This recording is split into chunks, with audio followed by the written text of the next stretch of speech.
Chapter 254, Jiang Ming's Bible. The photographer pressed the shutter, and the image of the League of Legends 2013 World Champions streamed out through the live broadcast to every corner of the globe. Korean forums erupted instantly.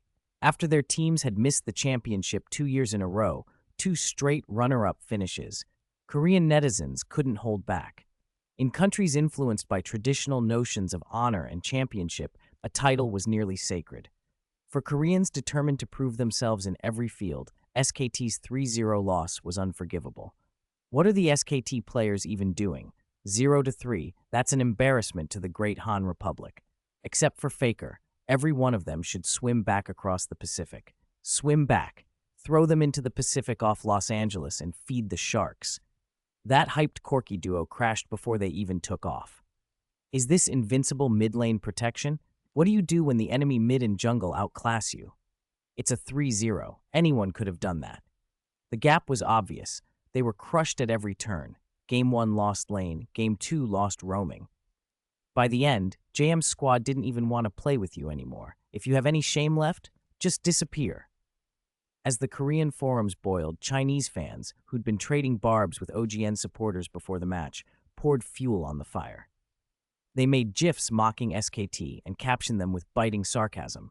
SKT, sorry, we're truly sorry for not letting Lord NXG use his full strength. The GIFs ripped open already fragile tempers. Furious at the loss, some extreme OGN fans even threatened to drive trucks to block the SKT club. Meanwhile, the LPL exploded into celebration. The moment the NXG players lifted the Summoner's Cup, college students in dorms, gamers in all-night internet cafes, young renters in cheap apartments, and office workers watching alone in their studies all erupted together. Strangers on the street joined in if they were shouting NXG in unison. The emotional resonance spread until thousands filled the streets, singing and dancing. Police were called out later in the night to maintain order. Capital saw what was happening and panicked into action. Investors who had been watching the market shifted from bewilderment to feverish desire for the youth audience. Within minutes, deals were being proposed, phone calls, flights to the club, last-minute negotiations. Send someone tonight. Get on a plane. Where's the analyst who said we didn't need to invest yet? The market frenzy began before the champagne bottles had even finished popping. None of that external chaos reached the NXG players on stage at Staples Center. After the victory ceremony, they lined up, waiting for the post-match interview. Mike and his colleagues from the commentary desk couldn't resist getting in on the action. They moved forward with microphones and egged on the crowd. Stjokz stepped back, letting them take the lead. Summoners in the audience, please give one more loud cheer for our S3 Global Finals champions. NXG! NXG! NXG! When the noise died down, the staff handed mics to the players and they spoke in order. Song Yuan went first, grinning so broadly he could barely contain himself. I can sum it up in one sentence. Standing here with the trophy, it was all worth it. Then, in a moment of breathless pride, he half shouted, I'm the world's best top laner. His parents watching the live broadcast at home reacted with equal parts incredulity and exasperation. Xiao Shito, second in line, answered more seriously. It's hard to put winning the championship into words. The pressure before the match was enormous. It's the final, after all. But I believed in my teammates, in our coaching staff, and in Mingge, who's always supported us silently from behind. From start to finish, I believed we could win. Yihan looked toward Jiang Ming and kept speaking, voice thick with gratitude.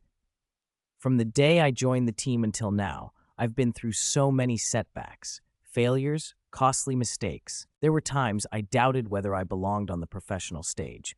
I want to thank one person in particular for never letting me give up, for encouraging me, guiding me, and giving me this life-changing opportunity.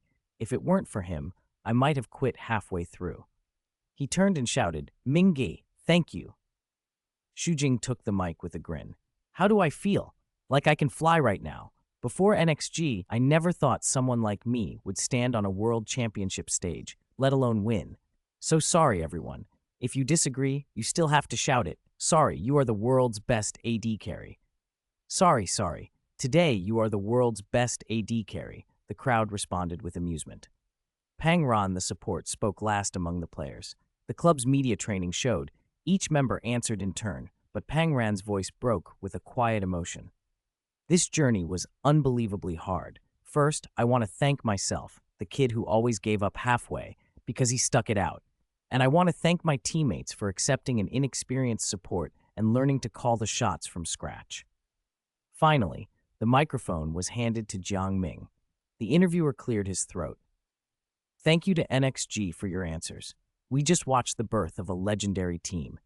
From their formation last December to qualifiers, to the LPL, and now the World Finals, undefeated in BO3 and BO5 main matches. JM, on behalf of players and fans worldwide, do you have anything you'd like to say after winning S3? Jiang Ming looked out over the arena, lifted the mic, and spoke steadily. In the name of esports, allow me to first salute all those who love and persevere, he began. Standing here, we must thank the stage that esports has provided. It has allowed a group of dreamers, training in corner practice rooms and at internet cafes charging 2 yuan an hour, to step into the spotlight and leave their marks on the Summoners Cup. NXG's first championship is dedicated to every fan who loves esports. Without you, there would be no JM and certainly no NXG. To my teammates, you are now the best players at this World Championship. From the team's formation last December until today, I have always believed that esports' true opponent is never another team, but our own self-imposed limits.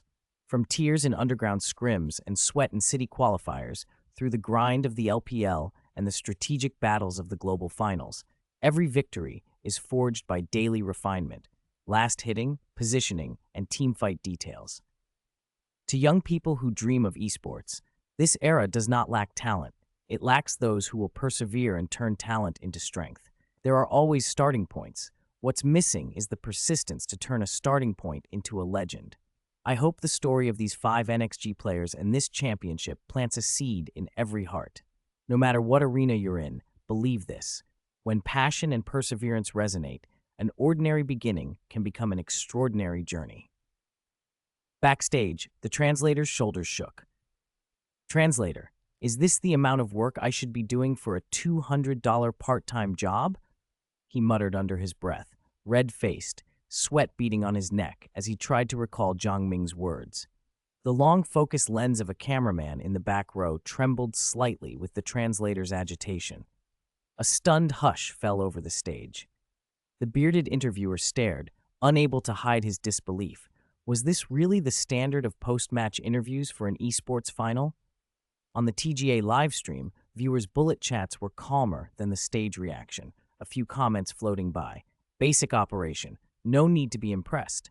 Chapter 255, Post-Game Celebration. Jiang Ming's live interview during the S3 Global Finals swept through the entire esports community. With countless pro players chiming in, the topic quickly burst out of the usual circles and rocketed to the top of Weibo's hot searches. S3 Global Finals, the birth of an undefeated legend. The top 10 trending slots were dominated by League of Legends. Many people woke up to find the whole internet saturated with the 4 characters, League of Legends. In the name of esports, a tribute to passion and perseverance. The Jinling University student who created a miracle at the Shanghai All-Stars is famous again. Esports is more than games. JM proved that with facts.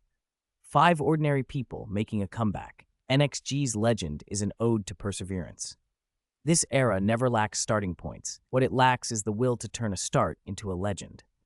Esports has long transcended wins and losses. It's a new language of the digital age, a spiritual bond for youth worldwide. 70 million viewers, a Gen Z cultural carnival. 70 million? Did you say 70 million? Nearly 70 million viewers. As the global finals closed and NXG swept SKT 3-0, fans celebrated the flawless victory and JM's tactical mastery. Industry watchers and gaming executives who tracked the numbers reacted even more dramatically. 70 million worldwide viewers across streams, digital TV, and other channels. That was staggering. Last year's S2 finals had drawn only 8.2 million. This year's audience had increased nearly tenfold.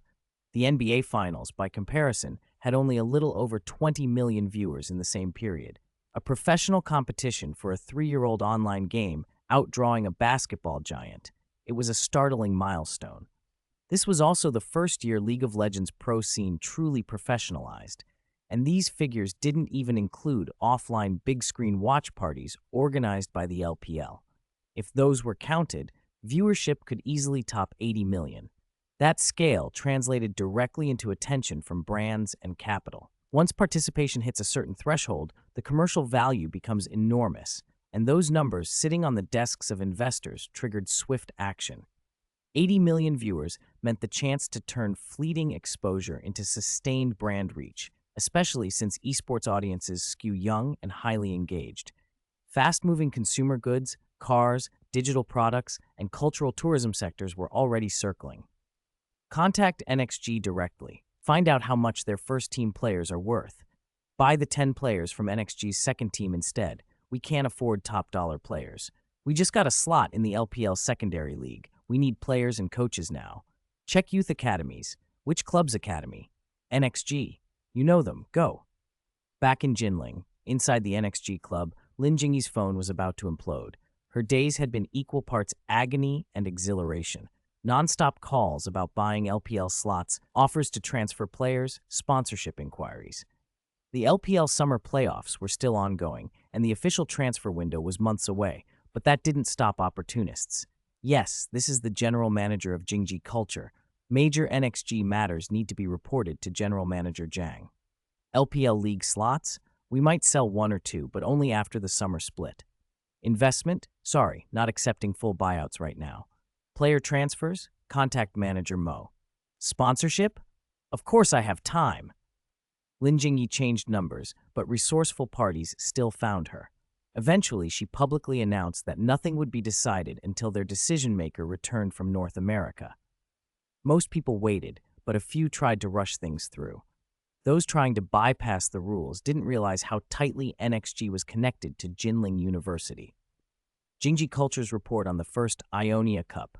Jinling Station had just circulated among the school's senior officials, and a copy was sent straight to the university's top command. Any improper approach would be met with the full force of institutional oversight. If the club and its university allies were busy, the LPL operations team was scrambling too.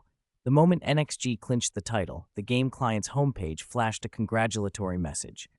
League of Legends LPL Official, number 2013 League of Legends Global Finals, S3 Champion, NXG Team. Congratulations to NXG for an undefeated championship. To celebrate NXG's victory, the official account has prepared generous skin rewards. Repost and comment for a chance to win permanent skins. League of Legends NXG Electronic Sports Club, NXG Team Finals Hero Skin Half-Price Event, Battle Night reactivated. To celebrate the S3 champion, for 10 days players can freely try the heroes and skins used by NXG during the World Championship. 10 hero skins from the Finals BO5 will be discounted by half price. Battle Night event. This weekend, double gold and double experience return. Championship event Part 3. Heirs of the Undefeated Legend. During the event, players who log in and play at least 3 games may randomly receive a free hero skin. Before claiming it, each additional victory increases the skin's value. The LPL spared nothing on championship promotions. With massive in-game rewards, discounts, and double XP events, the national server erupted, and players responded exactly as expected. Utterly ecstatic. Chapter 256, A Glimpse of All Beings. NXG is awesome. Holy cow, NXG, I love you guys. Ha ha ha, Battle Night. There's actually another Battle Night. Not only that, you can get free skins, and the heroes NXG used in the global finals are being added to the weekly free rotation. No words needed. This move by Jiang Ming is brilliant. National Server Operations Planner. I'm the one who issued the benefits. Why are you thanking someone else? Usually, when the planner runs events, they're stingy, like they're starving the whole family, and now suddenly they're generous. It's going to take some getting used to. That was the scene that played out across the League of Legends national server after the event announcement hit the client. Don't ask. Assume everyone's a 10-year NXG fan. League players aren't loyal to anything except free skins. The announcement set off a wave of ecstatic responses across forums, comment sections, and social feeds. Godfather calls spread like wildfire. What did that mean on the national server?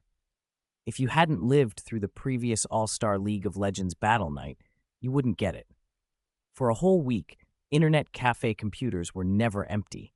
If you hadn't reserved a machine or bribed a friend to boot one up early, you might spend the weekend running around town looking for a free seat and probably come up empty. The title Godfather was what you called the person who'd fought through the crowds and saved you a spot.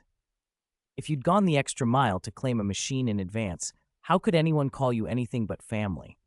And if someone couldn't log on and wanted to claim the free skin later, their grateful cry of, "My old father," was sincere as it got. The National Servers Battle Night catapulted an already fervent LoL esports scene into a new high. Weibo trends, Baidu Tiba threads, the TGA official forums, and every video site comment section were lit up. Video platforms saw especially intense traffic. Passionate fans had already edited NXG's 3 BO5 World Championship matches, adding highlight reels at the end, and uploaded them for everyone who'd missed the live stream or wanted to relive S3. One uploader gave the compilation a bold title, God of the Rift, the legend of an undefeated championship. The cover showed Jiang Ming holding a tactics notebook and waving to the players as he left the stage, an image of strategy and victory. With NXG fans pushing it, the video exploded. Views jumped from hundreds of thousands to millions, favorites and shares multiplied. When something big happens in esports, content creators and opportunists pounce. On Tencent Video, dozens of NXG-themed highlight reels and split retrospectives appeared that same day, all racking up massive views. On Bilibili, an uploader known as Pear did something clever. He paired his editing skills with insights from high elo players to launch a series called NXG Tactical Secrets Revealed. NXG Tactical Secrets Revealed Episode 1, he titled the first video. A concise analysis of NXG's tactical style with Jiang Ming on the stage. Pear's rundown was punchy and specific.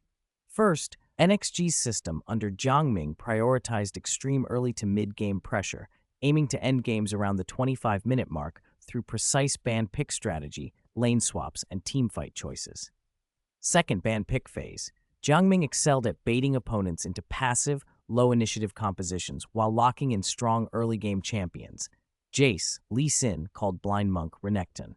For example, against FNC, NXG set up a trap and ban pick that coaxed their foes into an awkward mid-jungle combo like Fizz and Elise, then crushed them with an Ahri plus Aatrox dual engage.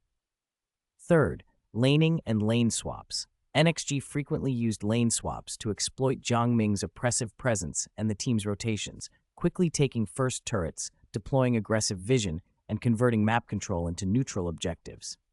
Fourth, teamfights. Pear summarized with two phrases, attack the enemy's must-save point and surround the point to strike the reinforcements. NXG forced opponents into fights during NXG's power spikes by contesting dragons and turrets, then used overwhelming vision and coordination to win engagements and pressure waves so that whether the enemy committed or hesitated, NXG stayed in control. Lastly, regarding the jungle, after changes to Fist in a patch, Jiang Ming's strategy pushed the jungle into an aggressive central role.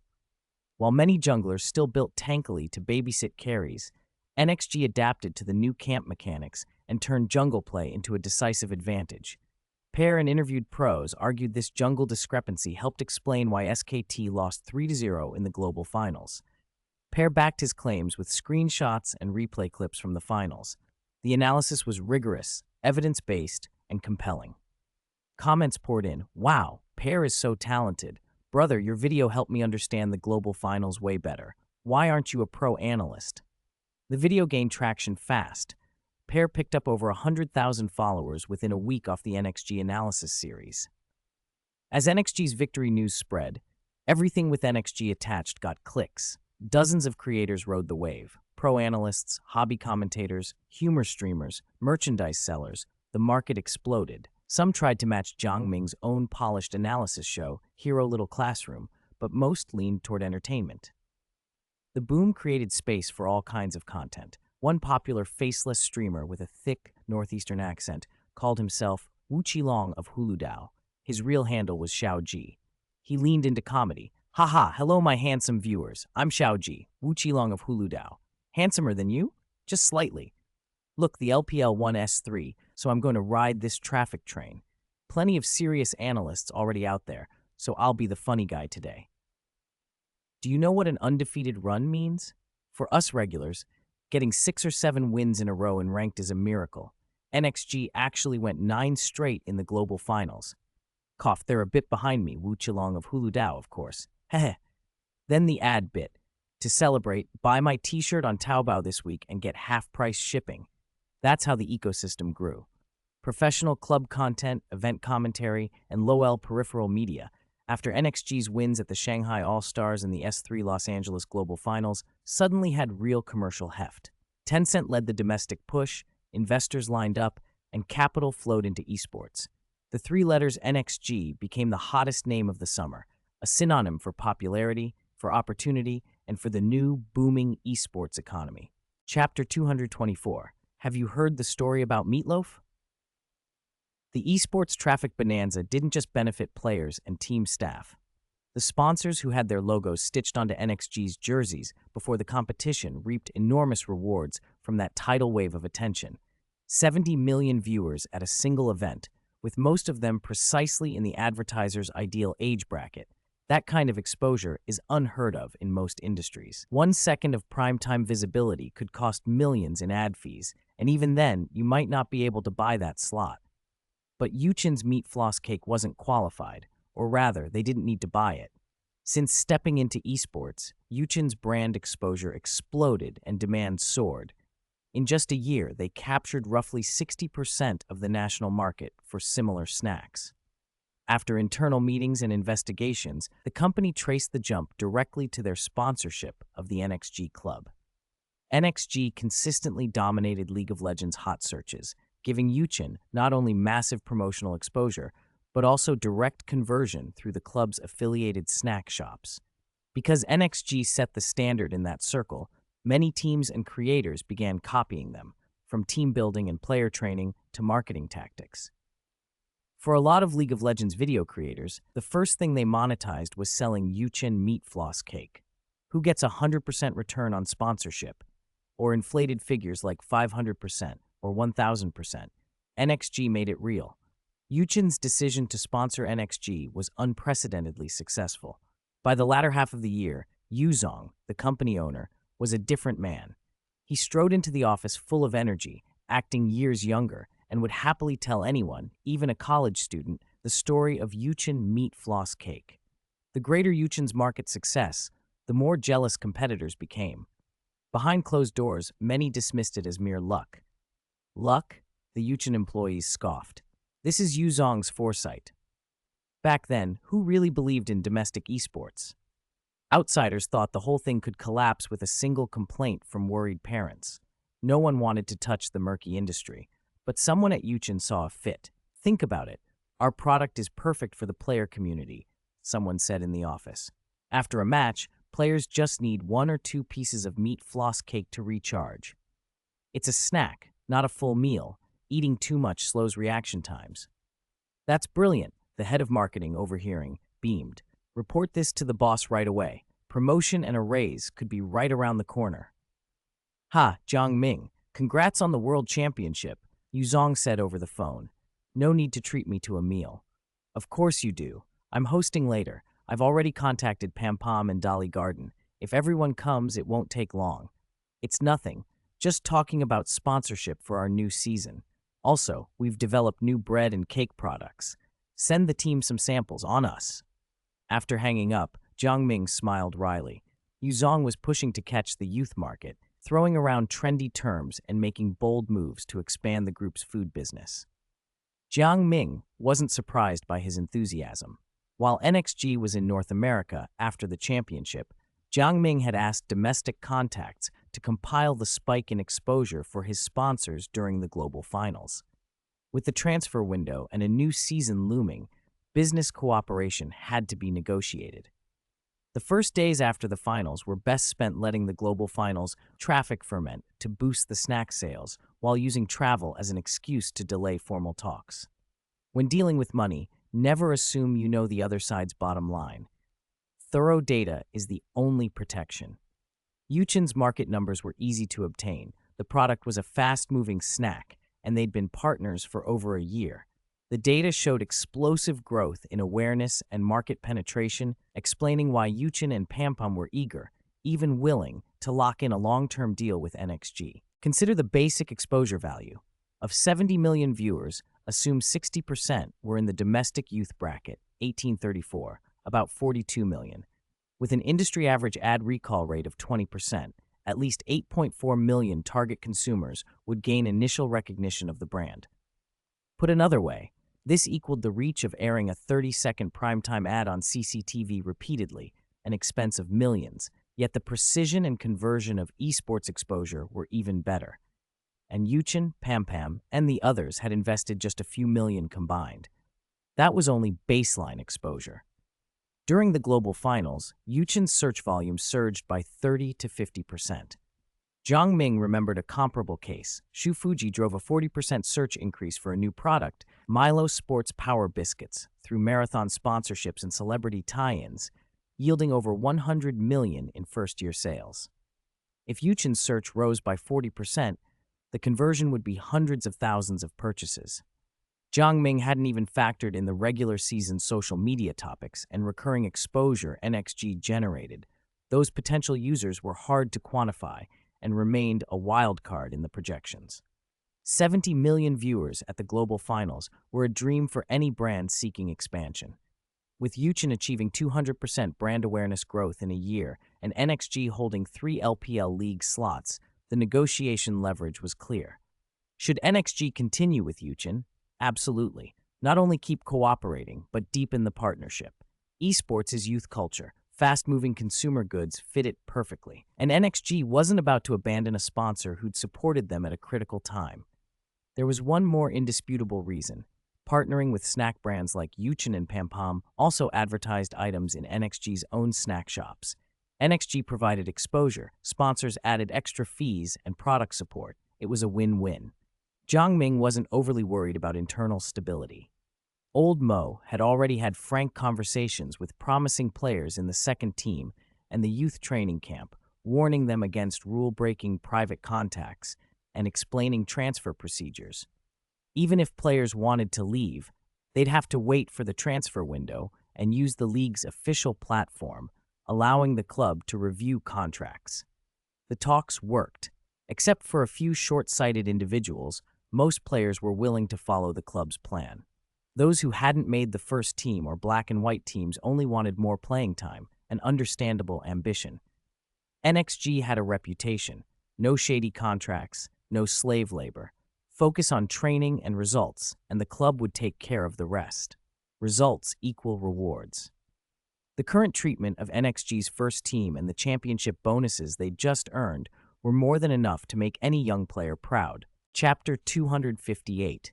Live Skin Selection and Everyone's Future Plans. Why had the first team set such a perfect example for the other members of NXG's youth training camp? It wasn't hard to see once you looked at the prize money.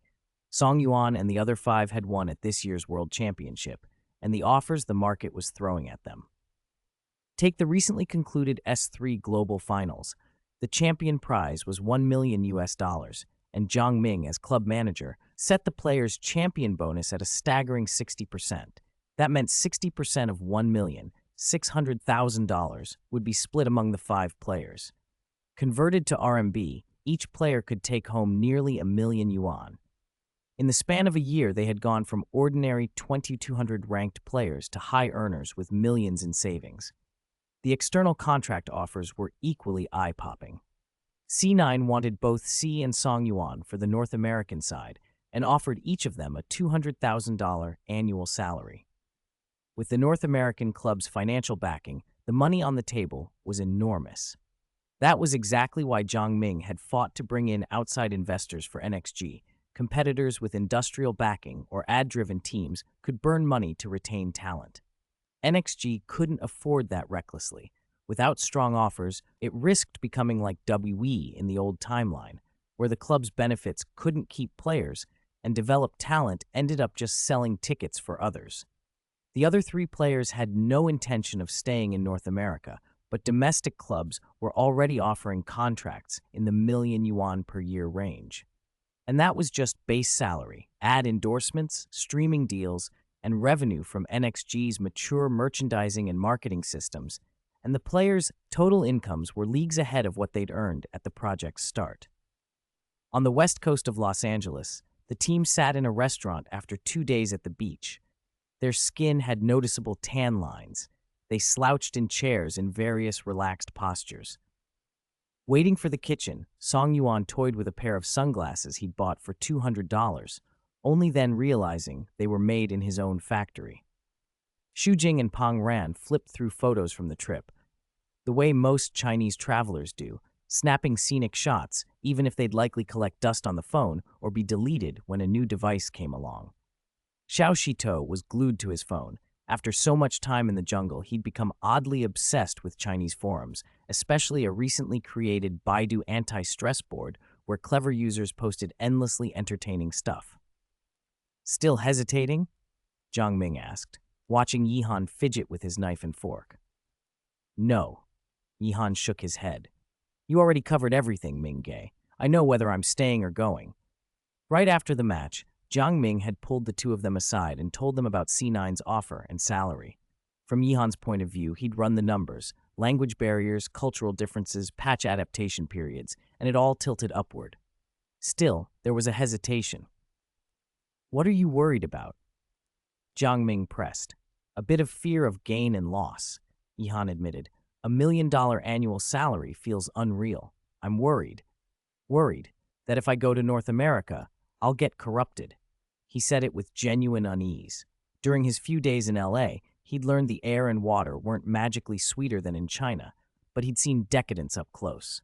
Los Angeles made it easy to get carried away, luxury stores that dazzled, beaches scattered with bikinis. The whole atmosphere made discipline feel a lot harder to keep. At the base, every day I woke up to ranked, and before bed, I sat around with teammates in the training room reviewing matches.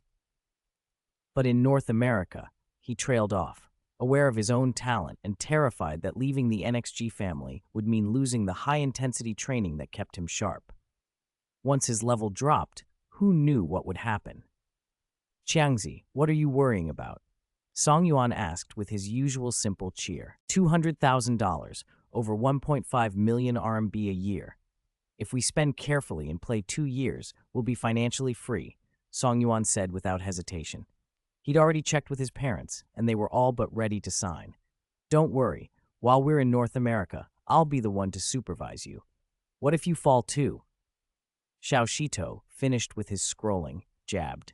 "And what about the swimsuit girls? Don't you guys still have me?" "You guys are responsible for supervision," Song Yuan declared righteously. "If my form and results drop, come to my door with a knife, all right?" "I don't have that much free time," Xiao Shito shot back. "It'd be better if you declined. Then in a few years, you can sit in the audience at the Worlds." Laughter filled the table. Maybe they'd prepared themselves, or maybe they'd pictured this moment countless times before the finals. Even if roster changes would stir uproar in other teams, NXG's members accepted the facts with little sadness about the upcoming separation. "Let's eat. We still have to go to Fist headquarters tonight." "What for? To pick skins?" "Yes. Fist organized a live event where designers meet the players, and I'm a special guest." Jiang Ming didn't try to be coy. He explained the timetable. Fist hadn't originally planned a championship team skin pick. The plan had been to choose some popular champions among the newly released ones this year for production. But when Jiang Ming visited Fist with his senior, he'd casually suggested a live skin selection where several champion options were put to an online vote, something that could build hype for the champion skins. The head of Fist's operations had liked the idea. They embraced it quickly, announced arrangements online, and released a list of champion options for each of the 5 positions so fans could start arguing about their favorites. Each position had 3 champion candidates: top lane, Renekton, the Butcher of the Sands; Jace, the Defender of Tomorrow; and Nasus, the Curator of the Sands. Jungle, Lee Sin, the Blind Monk; Aatrox, the Darkened Blade; and Elise, the Spider Queen. For top and jungle, there wasn't much controversy. As the jungle's signature, unless a player paid Xiao Shito a fortune or a cosplayer somehow tempted him with Elise in the middle of the night, 99% of the jungle skin would go to the Blind Monk. And for top lane, Renekton should be Song Yuan's first pick, logically. But there was no avoiding Nasus. As the owner of the Doghead persona, with a world championship main that had endured pressure and turned opponents into dogheads mid-game, not picking Nasus would be unforgivable. Unlike the previous timeline where a substitute mid laner didn't get a skin, Fist decided to break new ground and give skins to both the starter and substitute mid. NXG's starting mid, Yihan, had fought from the quarterfinals to the finals. He absolutely deserved a skin. And JM, the substitute mid, was even harder to leave out. If Fist had the nerve to omit him, furious fans would probably storm Fist's headquarters. Some designers even suggested incorporating JM's coach identity into a special champion skin. So the mid-lane candidate pool ballooned to 6. Jace, Zed the Shadow Stream Lord, Master Yi the Wuju Bladesman, Lissandra the Ice Witch, Syndra the Dark Sovereign, and Ahri the Nine-Tailed Fox. Duo lane choices were fewer. Ezreal, Su Jing's favorite, had just gotten a skin in S2, so the designers subtly avoided him. The 3 AD options became Caitlyn, Vayne, and Corki. Pangran was happy. For supports, whether Thresh, Zira, or even Nami, these were champions he liked. Choosing felt almost like an emperor picking concubines. As they ate, the roster talk came up openly. Everyone knew Song Yuan and Yihan would likely head to North America to join C9. The fates of the others were still up in the air. Lao Shu, I heard EDG has been calling you. What are you thinking? Song Yuan asked. Pangran asked, who's EDG's current lineup? Clear Love and Wan Mao, the old Wii jungle and support. Oh, that's solid. Clear Love and Wan Mao are both strong gankers for bot lane. If you go to EDG, Lao Shu, your life should be pretty comfortable. I really don't want to go to EDG, Shu Jing protested, face sour with rejection. Why? EDG's offer probably isn't much lower than what we're getting. Their food is just terrible, Shu Jing said emphatically. Chapter 259. Ah, you're retiring right after winning the championship? EG's cafeteria, it really is something. Pangran finally blurted out after holding it in for a long time. Shu Jing chuckled. Well, EG's got Zhuan Mao, and my boy, my bottom lane duo partner, is still there. I can't just leave him on his own. Pangran expressionlessly pushed the other man's big hand off his shoulder. Please, I'm trying to fight for a spot on the second team, or at worst, join the coaching staff. You, an AD newbie, should cash out while your value's still high. The conversation turned practical. It wasn't that everyone wanted to leave after winning the championship, nor that NXG didn't want to keep them. The reality was simpler and harsher. NXG had too many players and not enough money. 15 players across 3 teams, 5 of whom had just brought the club a championship. Of course they deserved raises. The questions were how much, how to distribute it, and whether those raises could match the market. Match the market, nothing flamboyant, just fair pay, and that was where NXG struggled. After S3, the average market value for those 5 meant annual salaries in the tens of millions. Jiang Ming, who prided himself on fiscal discipline, wouldn't approve that level of spending. Besides, the club could shuffle players between the main and academy squads at will. Roster spots weren't guaranteed. Even if the 5 stayed, they'd be forced to compete for positions, an unfair prospect for players who had bled for the team. On top of that, Jiang Ming himself was the club's biggest star. There weren't enough resources to make a second megastar. The sensible move was to use the post-championship momentum to find new homes for the 5, places where they could rise in stature and secure financial stability for a few years. That was why Jiang Ming had kept them in Los Angeles so long, to let the championship publicity swell and coordinate with Fist for more exposure. The 5 understood Ming Gei's hard work and thus discussed the situation calmly. What about you, Xiaoshito? Someone asked after the others had spoken. They realized their jungler, Shi Zhenyu, hadn't said much and were curious. Do you want to stay or look for a transfer? Xiaoshito, your finals were perfect. Several European teams reportedly offered more than us. I heard Dewey made a move on our club since Ming Kai and Wan Mao left. We? Are you kidding? Going to Yi would be worse than staying here. Xiaoshito, you can compete with Mala Xiangguo and the rest. Don't sweat the base salary. Between streaming and merchandise cuts, you could earn way more than us. Retire, Xiaoshito said flatly. What? Retire? Are you serious? Retiring right after winning the championship? Yeah, right. His offhand line turned the room into stunned squirrels. Shi Zhenyu shook his head, glanced toward Jiang Ming, wiped the smear of sauce that Lao Song had flung onto his cheek, and calmly explained, "I've talked it over with Ming Ji. I want to go back to school." Among the pro players in the club, Shi Zhenyu's academic record had always been top tier. He'd only stopped after junior high for personal reasons. Why now? You could play a few more years, make some money, then study. I thought the same. It's not easy to pass up this opportunity. Earning after studying might not equal esports income. No. Shi Zhenyu waved off the misinterpretation. I didn't say I'm quitting now. Mingge and I went over it. These few years are our golden window. You hit it now, you could set yourself up. Studying can be part of a longer plan. You scared the hell out of us. Next time, don't take such long pauses. I knew it. Retiring right after a win. You're saying that because your pockets are full. So, what's the final plan? Spill it, brother. Shi Zhenyu rubbed his head. Jiang Ming didn't seem inclined to speak for him, so he organized his thoughts and said, Europe. Before anyone could ask more, he grinned.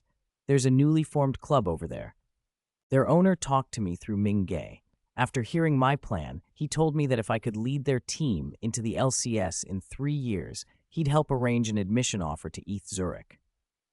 That's a second-tier league team? You didn't actually agree, did you? ETH Zurich? White Crescent, who'd been burying his head in his food, sat bolt upright. He looked Shi Zhenyu up and down, then fixed Jiang Ming with an envious stare. ETH, you're kidding, Einstein's school. No, it's not an automatic admission. You still need to pass Zurich's entrance exam, Song Yuan said, sounding only mildly impressed. Even so, brother Xiao Shito, that's amazing. I hereby declare you my idol. So what's the club's name, someone asked. G2. After dinner, they all took taxis to Fist's headquarters. Mike was still in charge of receiving NXG, but today he had an extra staffer with him. Hi, everyone from NXG. Welcome to the Fist headquarters. Hello, Mike. Mike introduced the staff behind him. We'll give you a tour first. Jiang, should we go straight to the studio? Sure. Jiang Ming nodded to the team. I've been here before. Follow the staff and look around. Be back in time for the player skin selection Q&A later. Got it. Woohoo, Annie and Tibbers, here I come. Where's Spring Beauty? Where is she? I want a solo. I'll avenge the Irelia nerf for all Irelia players today. Chapter 260, Nameless, Championship Edition. Pure Love Battle God was just an ordinary Diamond League player. He wasn't one of those server kings aiming for the very top or chasing a pro career, nor was he one of the bronze or silver players buried in the grind for rank points. He had a clear sense of his own skill ceiling. He loved League, but after hitting his limit, he stopped obsessing over daily rank climbs. He only played ranked sometimes to maintain his division and preferred to jump into normal games more often. There was a special kind of joy in matches where wins and losses didn't matter. The anxiety of solo queue and the carefulness of duo queue could never match the exhilaration of a group of people just letting loose in normals. Outside of gaming, he was a devoted esports fan. He had once been a staunch supporter of WE, following them from their founding in Season 2 through the LPL. But like his own middling skill, the team he loved seemed cursed. With the new season's patches, they couldn't adapt. Core players dipped in form. They not only missed a first LPL championship, they nearly dropped out of the top 4. They stalled, unable to rise and unable to let go of their identity as a champion team. At first, he didn't care much, but other fans were furious. Everything changed after the LPL spring playoffs. When Bui fell short of the finals, the fan group's cheerful atmosphere soured overnight. After every match, they began combing footage frame by frame to find mistakes, hunting for someone to blame who ruined the game. Obsessed posters multiplied, and the regular post-match venting turned into full-blown chaos. Endless comments bloomed. Wins and losses don't matter. I just want those 5 to play together. Fist messed up the patch. If it were an ADC patch, we would have won ages ago. We picked LPL. LPL didn't pick WE. It all became too much. To keep his sanity, Pure Love Battle God left the group at lightning speed. He couldn't understand it. When did winning and losing become unimportant in an esports competition? If results don't matter, why watch Pro League? Why have ranked points? He felt the bitter truth of human variety. After leaving, he hadn't followed the LPL closely, That changed at the end of the summer regular season, when we didn't even make playoffs, and Cao Mei posted a Weibo that read like moral blackmail. He opened Tiba expecting rational discussion about the club's operations or the departures of the jungle and support players, but he found a mob indulging in fantasies of brotherhood, condemning players who run away when performance drops as traitors. Pure Love Battle God was bewildered. It was normal for a captain in decline to step back. Players wanted bigger stages. Why tear people apart over transfers? Why not watch the neighboring NXG? He realized he sounded ridiculous. He used to be one of WE's harshest critics, accusing NXG and JM of being clowns who thrived on marketing and attention. But then NXG had gone on an unstoppable run. Perfect spring season, a near-perfect Shanghai All-Stars Dream Team run, only 3 small losses all summer, sweeping the LPL and taking the world's top seed. At Worlds, they dominated, 9 straight wins to the S Championship. NXG had the brotherhood, but never flaunted it. They had the looks too, from the owner to the 5 starters. No one had a bad image. If other clubs had achieved that success, their fans would be throwing parades. NXG's biggest celebration was a few player-fan interactions on YY. What really turned him into an NXG fan was the documentary they released before Worlds, Nameless. Who would have thought the players who swept the LPL and crushed international opposition were just a group of ordinary people whose ranked scores hovered around 2,200 a year ago? Pure Love Battle God meant ordinary without insult. He had been at 2,200 himself last season. The idea of Diamond players becoming LPL and World Champion pros felt surreal. The documentary showed the hellish grind those 5 underwent. The clips, the devil's schedule circulated online, how they pushed themselves to get where they were. Watching it changed him. Quotes from post-match interviews, especially from JM, stayed with him. If you haven't tried yet and you talk about despair, that's cowardice. Failure isn't terrible, not trying because you fear it is. Life doesn't need too much advice. Everyone walks their own path. Even from the same start, outcomes will differ. He had once assumed NXG's words were just performance, but JM lived what he said. He led a group of nobodies to a world-class story. After the documentary, Pure Love Battle God's attitude shifted, not his looks, but his mindset. The slack, complacent approach he'd been comfortable with broke. Even forcing himself to do things properly felt like a seismic change in him. Ding! Your followed NXG Electronic Sports Club has new updates. At last, news from the champions who had disappeared after winning. He opened his phone eagerly and skimmed the post. After becoming an NXG fan, he realized JM wasn't over-marketing. He was almost monastically low-key. After the S3 win, the outside world had exploded with trending topics and celebrations, but NXG had posted only a single Oriana congratulatory message and then vanished in Los Angeles for 2 or 3 days. If you guys don't show up soon, your fans might call the embassy to check if you're alive, he joked to himself. He found the club's official Weibo and clicked the latest update, leaving a lightning-fast comment, "Front row," and joined the pile of excited fans. "Front row sofa. Holy cow, what speed, big bro upstairs. Awesome, only 2 seconds behind, and 2 crazies already stole the spots. Hoo-hoo, fresh NXG update and a video too." Then he read the update itself. NXG Electronic Sports Club at Riot Games. Thanks to Fist Games for the invitation. To celebrate the significant achievements of League's 3rd anniversary global promotion, and to thank all League summoners who have supported us. And to celebrate NXG Electronic Sports Club's S3 Global Finals win, Fist Games has specially invited the founder of NXG and all members of the NXG team for a live broadcast tomorrow night at 7 p.m. We'll talk about the future direction of League and some specific changes for next season. Let fans vote on the S3 Champion skin combo, and there will be exclusive gift packs for everyone. Fans weren't buzzing about the live broadcast. The champion skin discussion had already been raging since the day after the championship, and balance changes were for pros and analysts. Average players just copied strategies. What had everyone excited was the video link attached to the post. Nameless, Championship Edition. Woohoo! He cheered. The documentary that had turned him into an NXG fan had only been half released before Worlds. Now, finally, the second half was out. He switched to his computer. Watching on a 20-inch monitor was far more satisfying than on his Fruit 5, and cued the video. The JM Animation Studio logo filled the screen, then darkness. A small line of text appeared in the upper left corner. Departure Day 1. Chapter 261. The World Championship is just so-so. Our internal scrims are harder. What's North America like? I heard some people say the air and water there are sweet, but if the water really tastes sweet, wouldn't that mean there's too much lead in it? If there's that much freedom, can we buy guns for self-defense? Wow, if we could buy guns, that would be so cool. Back home, I was the balloon shooting king, 3 points in a row.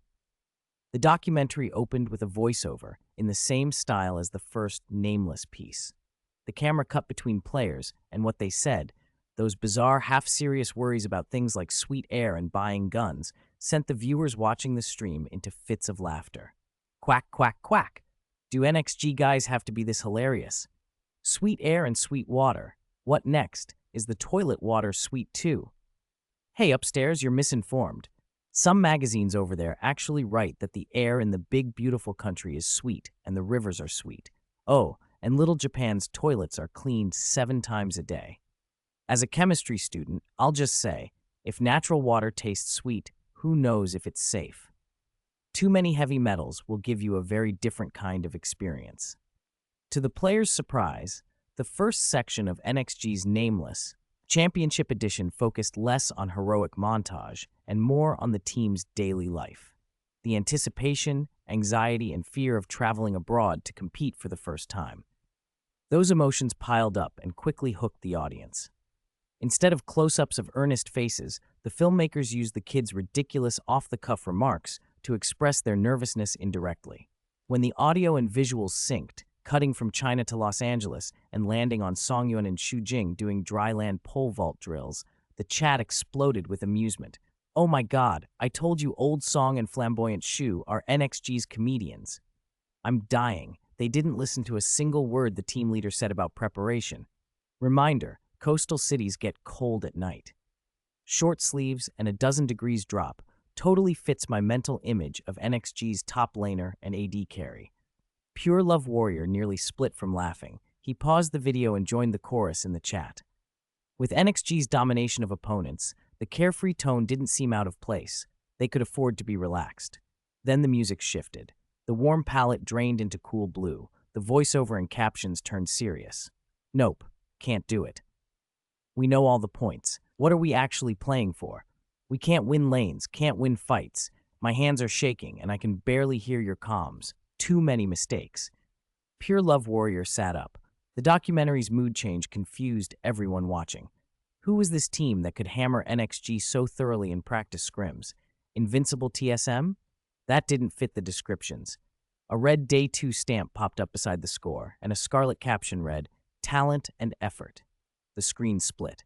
On one side, NXG's first team in North America. On the other, the NXG Black and White 10 Generals. The camera zoomed on the closed glass door of the training room. Inside, the lights were low, only monitors throwing a cold blue glow. The footage froze on the game client as the countdown reached 0, then a glaring red defeat flashed. Holy moly, so it was those maniacs. So those interviews were true. Black and White aren't weaker than the first team at all. 6-4. Does that mean the Black and White teams won 6 games and the first team only 4? If it's them, I'm not surprised. Jiangming's going to just shatter the heavens. He's got all the epic SSR cards. I think the teams in the finals are going to cry. They fought the boss for a long time, and Yihan fell, thinking they'd seen the limit, and now there are 2 more bosses hiding behind him. Other teams. Report. NXG is cheating.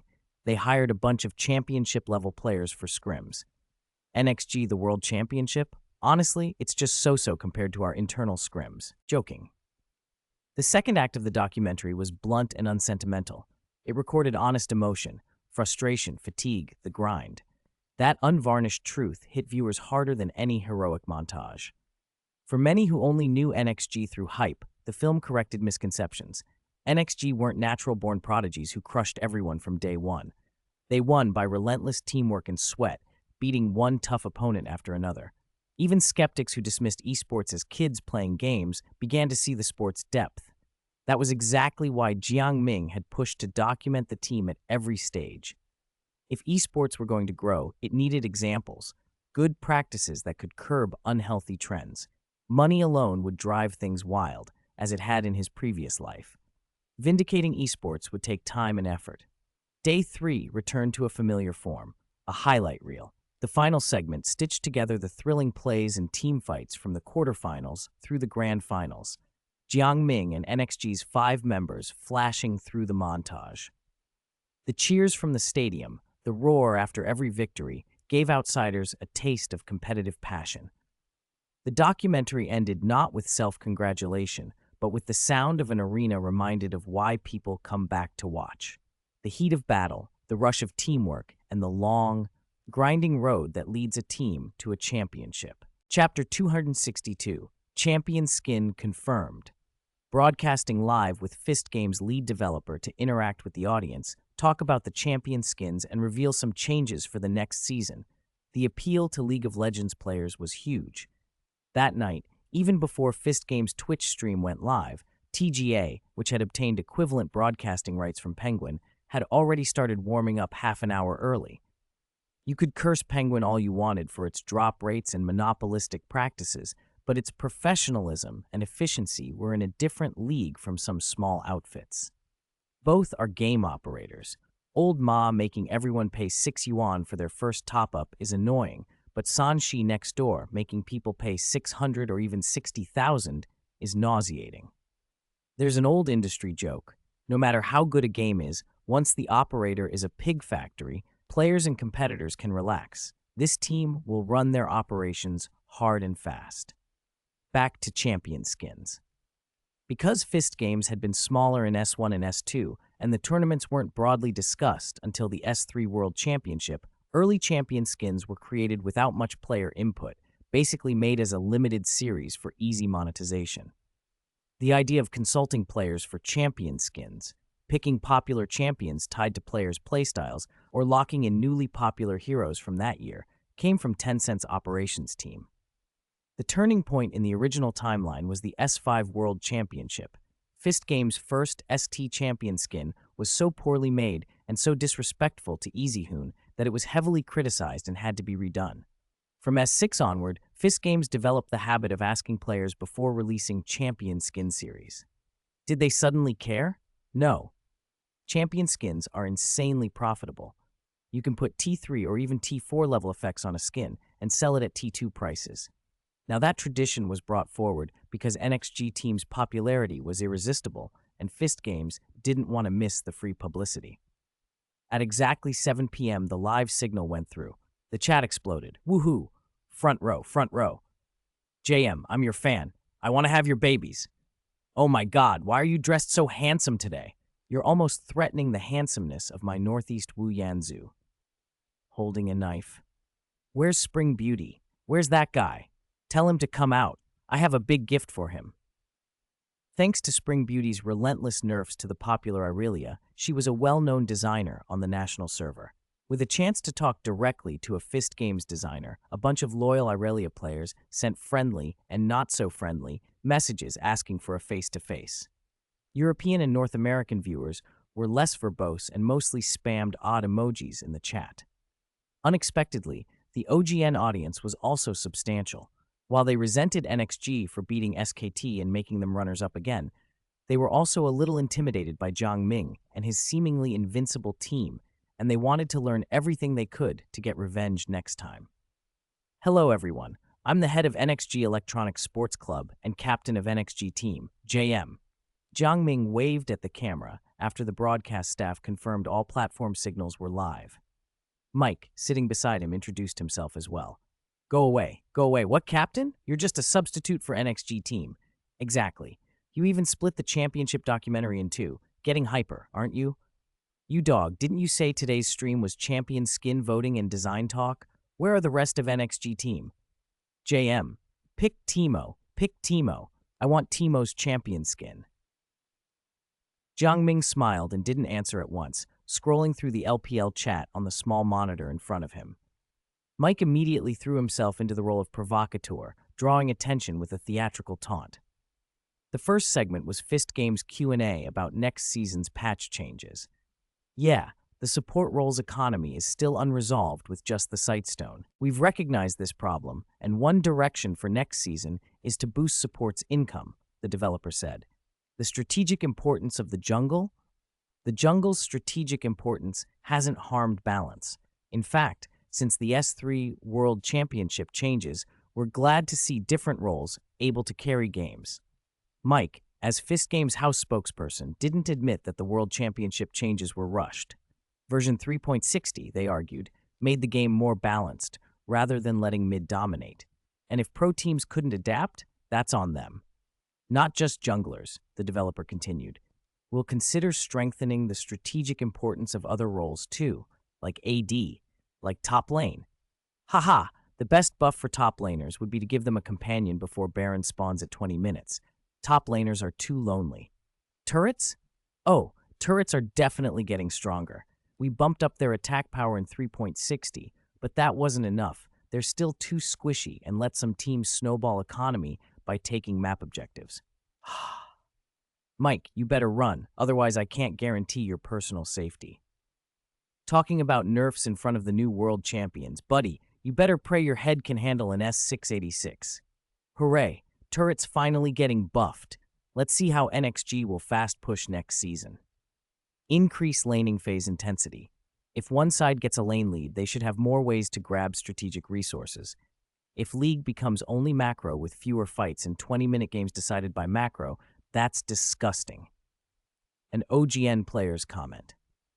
Jiang Ming, in his roles as pro player and team owner, chimed in with his perspective as an ordinary player. He was already preparing ideas to reform the game. If Fist Games could avoid erratic version changes, that'd be ideal. A good game needs steady updates to stay alive, but it also needs designers who don't go wild and flip changes overnight. He proposed a trial program, a Vanguard server. It addressed Fist Games' habit of reworking champions, then reworking, reverting, and the gap between the general player base and the pro scene. The Vanguard server would act as a true test and experience server. Fist Games had a tournament server, but it didn't buffer pro changes from the wider player base. Often players would develop a strategy only to have it banned after designers found bugs in matches, a blow to enthusiasm. A Vanguard server would ensure major regions patches sync up, reducing the unhealthy practice of pros flocking to Korea to scrimmage. It would let a small group of players test new content under real conditions, with a two-way communication channel between developers and players. The company could run technical and stability checks, gather diverse behavior data, and optimize planned content before a full rollout, avoiding costly reversions and bizarre operations. Jiang Ming didn't have high hopes. The concept had been adopted in the past by other mobile game companies, and League of Legends codebase already showed signs of spaghetti. It was unclear whether designers would want to build and maintain such a server. Half an hour later, when Fist Games unveiled carefully prepared map changes and other major announcements, the stream hit a new peak. A year early, Jiang Ming thought, watching Mike's over-the-top excitement. Fist Games had always tried to shed its Dota shadow. Changing the map was a big move. With Jiang Ming's involvement, League's development in the LPL had drawn far more attention than in his previous life, so it made sense for Fist Games to accelerate plans. When the Q&A finished, the 5 NXG members who'd toured the Fist Games offices were seated in a row with their boss. Mike switched to host. First, let me explain how we choose our champion skin candidates, he said to the stream. After unanimous internal discussion, a champion skin must be for a hero used in this World Championship. Also, in theory, we can't choose heroes that have already had champion skins made for them. And because some teams have both starters and substitutes in the same position, we decided, if a substitute player has played 2 or more games in the World Championship, or has been with the team for over 60% of the year and played at least 1 World Championship game, they also qualify to receive a champion skin. This makes perfect sense. You can't pick a hero that already has a champion skin. Yay! I was worried 6 people from JM would get only 5 skins, but now I can sleep easy. 2 games at Worlds, I think I found evidence JM slacked in the tournament. I wanted, but sorry to pick Corky. Pang Pang, tell us, who are you picking? The audience aimed first at support Pangran. On the voting channel, Thresh led the pack. Pangran had been agonizing over this for days. Thresh was hugely popular, Zyra was decent, and Nami was his favorite. Thresh, then, he said. He couldn't have them all. Listening to his team and thinking about popularity and the sales commission on champion skins, he chose Thresh. Fist Games made it clear this skin would focus on texture and effects, no simple reskin like previous championships. For Thresh, I'd like to add effects to his chains, lantern, and ultimate wall, and change his head, maybe restore his human form before he became a wraith? What do you think? Pangran offered. That suggestion lit up the designers behind him. Of course, a skin that fits the champion's lore, but shows a different timeline. Thresh as a man before he became a skull would be amazing. Next was Xu Jing. On the voting bar, Night Hunter Vayne led overwhelmingly. Caitlyn and Corky trailed far behind. You're all so enthusiastic. I can't not pick Vayne, Xu Jing said. With no Corky option, he chose the most popular pick. Details, white hair. That's my only request. He looked at Shi Zhenyu and grinned. Heh, I've already decided Xiao Shito's skin. It's Blind Monk. Tsk. Is there any jungler who wouldn't want Lee Sin? Xiao Shito scratched his head. I wanted to pick Aatrox. It was reasonable for a jungler to want Lee Sin for a champion skin. High skill ceiling, iconic mechanics, playable in almost any meta. But Xiao Shito had picked Aatrox more in this World Championship, and Aatrox had been his biggest carry in the knockout stages. He eventually followed his heart. Yihan, the mid laner, gave his champion skin to Lissandra, who had shone in the grand finals. For top lane, caught in a fan debate between Renekton and Doghead, the club owner's identity as the Doghead bar owner swung things. Mr. Oasis Living Buddha took the champion skin. Yi, it must be Yi. My Ahri is so beautiful. My Ahri is the best in the world. Woo woo woo. Please, JM, pick Ahri. I can cosplay Ahri to warm your bed. What about Zed? You guys don't care about Zed anymore. Ungrateful bunch.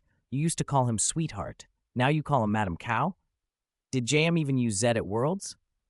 Knock. Amid the howls from countless Zed mains, the choice for the last and most crucial champion skin, JM's, drew attention from players across regions. Facing the camera, Jiangming smiled and said the hero's classic line, "The true master is always a student at heart." Chapter 263, Esports Zhao Gao. A true master must always carry the heart of an apprentice. Wuju Swordmaster, Master Yi.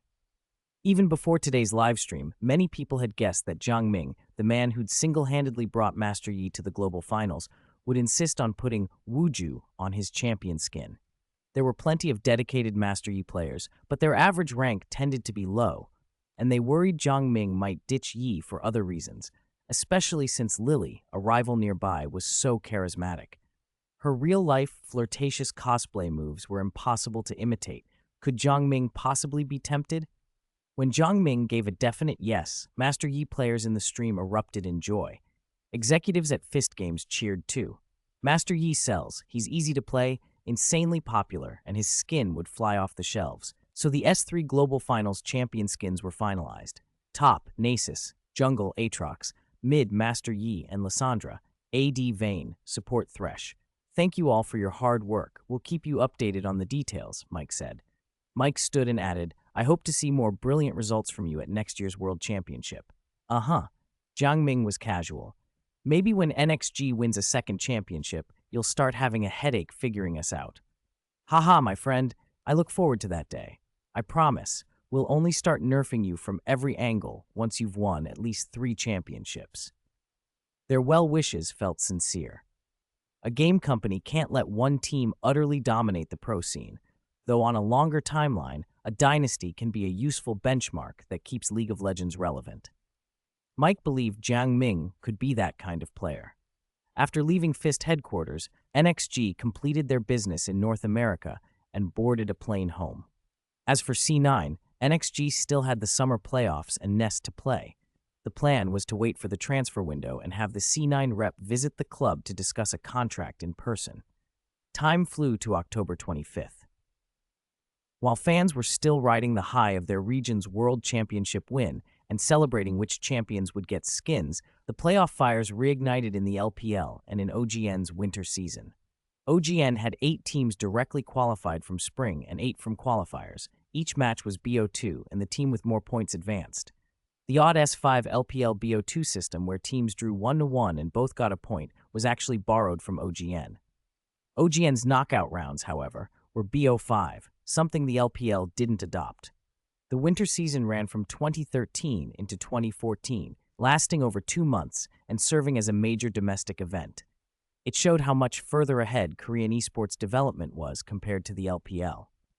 SKT, who had been swept 3-0 in the global finals, landed back home and were thrown straight into the OGN winter round of 16. Jiangming followed the matches while prepping with NXG. At the venue, many Korean fans made no effort to hide their anger. During matches, banners targeted the returning teams. 0-3 trash. Shame of the Great Han Empire. Research request. Are Los Angeles Sharks vegetarians? They didn't keep you when you swam back. Fist made a jungler version to nerf NXG's mid, but you still don't know how to jungle. NJ should have gone to Worlds. Clumsy fools. Good domestically, useless internationally. The insults were brutal. Compared to that, the comments in Chinese live streams sounded like lullabies. OGN had been nursing a grudge since the Shanghai All-Stars, which cost their region a slot. The teams that snatched those slots had underperformed, and fan rage had piled up.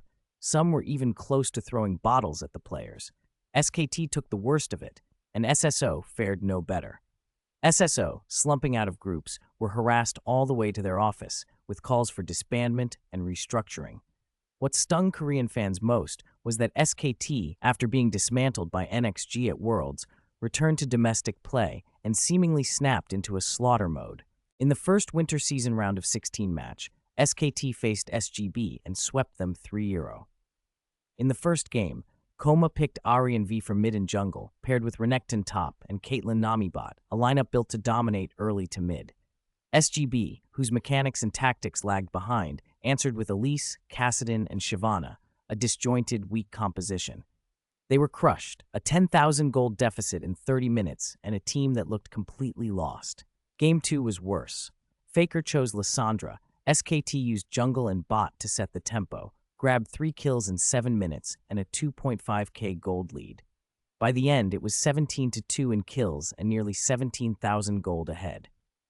Online, LPL players who had bypassed geo-blocking to watch OGN were quick to post, "We couldn't beat NXG at Worlds, but that doesn't stop us from beating you weaklings in the league." Keen analysis. Did SKT lose Worlds because their region is weak? Royal Club, LPL's 3rd seed, fought SKT for 300 rounds. A team this strong has never even made a playoff final in our LPL. It's well known, being runner-up in the LPL is harder than being runner-up at Worlds. Buddy, why not champion? Come on, don't tell me you think it's hard for NXG to win. In the LPL or at Worlds, they just crush everyone. Korean fans couldn't take those digs, and a virtual war of words exploded between regions. On the second day of OGN's first round, Royal Club and PE, the LPL spring runner-up, met. When the series ended and the results flashed on screen, OGN forums went silent. Royal Club, a World Championship semifinalist in 2013 and a team that had pushed SKT to 3-2, was swept 3-0 by PE, a team that hadn't even gone to Worlds. LPL and other region viewers who had been following LPL matches since S3 were stunned. How strong was the LPL? PE showcased 3 entirely different creative lineups over 3 games. Game 1, on purple side, PE's top picked a tanky Diana to counter Shen Chao's Zac. Their jungler ran Nunu for map control, abusing the jungle gold from Fist's patch, and they funneled resources into a Twitch AD, playing an extreme 4-protect-1 that utterly disordered Royal Club. Game 2, on blue side, PE deliberately left Renekton unbanned. Royal Club relaxed, and PE pulled out Renekton plus Elise to constantly pressure top, collapsing Royal Club's top side in the first 10 minutes. Game 3, when Royal Club bet on early to mid compositions, PE relied on vision control and the late-game Kog'Maw-Gragas combo, stalling the match until 50 minutes and then turning it around. Most viewers weren't even Royal Club fans. They could accept a World Championship semifinalist losing domestically, but not with a 3-0 sweep. This makes SKT's runner-up title look pretty worthless. Not just worthless, I suspect if Fist had given the LPL more slots, we might have swept half the S3 round of 8. It's already close. 3 LPL teams in the semis is almost like having 5 or 6 in the round of 8. And inside the LPL, all LPL players, face full of pain, eyes red. Do you know what life is like in the LPL? Do you? Ooh, we get bullied by NXG every day. Because they're in our region, we can't beat them. They humiliate us every match, 0-0 at 20 minutes, perfect games. Do you know what a perfect game is? Everyone outside mocks us, calls us weak, free wins. They say Esports is meritocratic. If you're not strong, don't complain. They're amazing, they're noble. Do they think they can beat NXG? On the world stage, they got crushed by NXG the same way, but I can't take it. I don't want to be the free win team. So we train day and night, hoping one day we'll beat you and be the best in the league. Good heavens, Esports Jiao Gao, huh? Chapter 264, Summer Finals and Special Team Uniforms. PE swept Royal Never Give Up 3-0. Royal Never Give Up, an international top 4 team that had pushed SKT to a 5th game in the global finals, wiped out in the LPL playoffs? Had RNG slacked off in training, or was PE really that strong? Overnight, the shocking result rippled through the entire esports scene. Every player who saw the score wore the same baffled expression as an elderly commuter staring at his phone. A team that didn't even qualify for Worlds just swept a global finals top 4 squad? Ridiculous. Oh, PE? Never mind. They were the LPL spring runners-up, but suffered bad luck in the summer split, losing twice to NXG. IG had snatched a point from NXG and secured a World's berth with their points advantage. PE's valiant playoff run made a lot of people gripe belatedly about the LPL's points system. The spring runner-up, practically a World's top 4 contender, could still miss the World Championship thanks to point standings. It felt like a careless mistake. Riding the shockwave of PE's upset, some playful jabs started circulating on the forums after the first LPL semifinal, even getting pushed to the front page by eager users. PE beat RNG, now it's IG's turn to take out NXG. The new world champions dominated at Worlds, but can't they obey the law of conservation of energy when they come back to the LPL? IG, no. Who do you want us to fight, NXG? PDD, about to get a 6-pack. Behold my divine power. Taking down NXG is nothing. October 26, the second LPL Summer Playoffs semi-final began. Those forum comments offered at best psychological comfort. IG was not PE, and NXG was not RNG. Still, the result turned out eerily similar. IG got swept 3-0. IG couldn't understand why NXG had returned from Worlds stronger than ever. Even without JM on stage, they brought ferocious aggression. Top Myungle all traded hard early. Superior fundamentals and attention to detail continually snatched leads. And the bot lane, after being baptized at Worlds, had been reborn. Shujing's play had matured into near perfection. Teamed with Pang Ran, they utterly dominated Kid and Xiaowu in lane. If you lose lane to NXG, the rest of the game is usually a foregone conclusion. Their macro was insane and their teamfight kiting terrifying. IG experienced both ecstasy and agony. Game 2 replayed the S3 semifinals lane swaps and macro, but despite almost identical play, IG still couldn't find rhythm early. By mid to late game, as Shujing's AD and Xiaoshito's Kha'Zix hit power spikes, NXG's strategy became simple. Top, mid, and support would dive. The AD would dish the damage, the jungler would clean up. The jungle core playstyle had shown its teeth. Xiaowang Tongji sat silently watching the match, bewildered. Seriously, guys, if you've already got the win, why are you still going so hard? Ahem, going all out is a sign of respect for you, IG, Jiang Ming joked easily. He'd been around the veterans enough to lie with a straight face. Xiaowang Tongji didn't buy it. Going all out was one thing, but NXG clearly wasn't just trying for a sweep. They were trying tactics and playing their hearts out. That forum quip, SKT didn't make NXG use their full strength, had turned out to be true. Jiang Ming fought to keep a smile from spreading. He couldn't tell Xiaowang Tongji the real reason NXG was so relentless. The first team was about to disband. The 5 players were playing what might be their last playoff series together. Of course, they were giving everything. And since they were likely to transfer afterward, it's only natural they'd showcase their best to drive up interest and salary from prospective teams. Besides, the stronger NXG looked, the better it was for the LPL as a whole.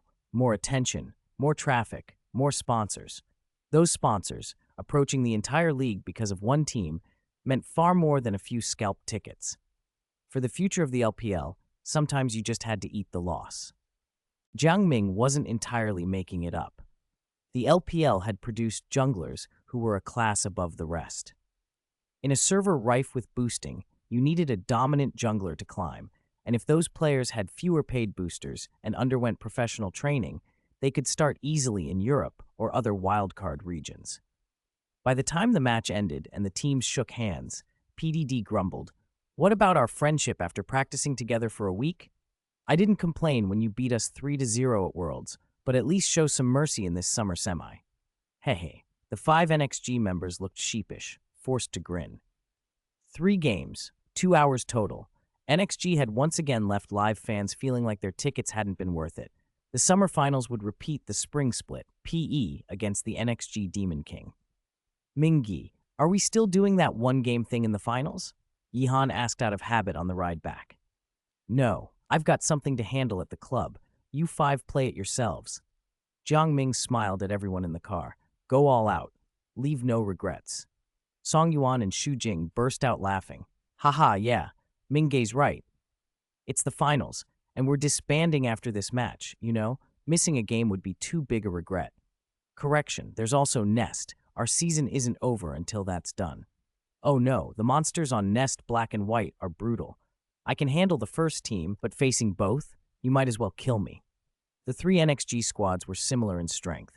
Facing them often meant playing another full best-of-5. The strain on the players was obvious. "What, afraid to lose?" someone teased. "Afraid of nothing. The Black and White teams are strong, but we'll take Nest. The future's theirs, but for now, it's still ours." Big talk. Then act like seniors, win the summer split, and as 3-time champions, test these NXG successors properly. October 31st. Taikang Industrial Park, Jiangsu, the venue for the LPL Summer Finals. By noon, crowds had already filled the area inside and out. Since the Shanghai All-Stars, the LPL had been nearly sold out for spring playoffs and summer regular season, with crucial matches in particular selling out fast. Scalpers drove up prices until the organizers had to step in with real-name ticket verification. It wasn't that the LPL wanted to stop a few quick profits from scalping. Rather, the league's growth had made those minor gains irrelevant. NXG's international success had drawn exaggerated traffic and a flood of sponsor interest, not just for NXG, but for the whole LPL. The league's commercial success meant bigger priorities, expanding the league, opening a new venue, and growing secondary competitions. Lao Hu, the LPL director, had spent the past month in a mixture of stress and elation. Promotions and pay raises loomed, but the old venue's capacity complaints were constant. Soon, the new LPL venue and the secondary league space would be ready. As NXG's team bus rolled to a stop, sharp-eyed fans spotted the players stepping out in new uniforms. A collective gasp rose. White and gold jerseys had been specially designed for the first team, symbols of championship glory. The players stepped out in order. Number 2, Pang Ran, number 3, Shi Zhenyu, number 4, Wu Jiqiang, number 5, Xu Jing, and number 6, Song Yuan. Jiang Ming wore matching gear too, but his number was 1. NXG JM, the number 1 member of NXG's Esports club. NXG, Mingge, Lao Song, good luck in the finals. Not just the summer split, win everything next year too. The new uniforms are awesome. Is the merch store selling these? If not, I'm leaving bad reviews. 1 minute. Let me buy it in 1 minute. The players waved to the crowd. Jiang Ming smiled quietly. The new kit had been his idea, right after they lifted the S3 trophy. White as the base for simplicity and purity, gold for glory and brilliance. The design incorporated traditional embroidery motifs, and the large NXG letters on the back emphasized the team logo for recognition. He didn't say whether the uniform would immediately appear in the team merchandise store. Chapter 232, 4 Protecting 1 Jungler, 3-0 is inevitable. So handsome. Seriously, the NXG first team's uniform designer has great taste. I was talking about the champion star on their shoulder.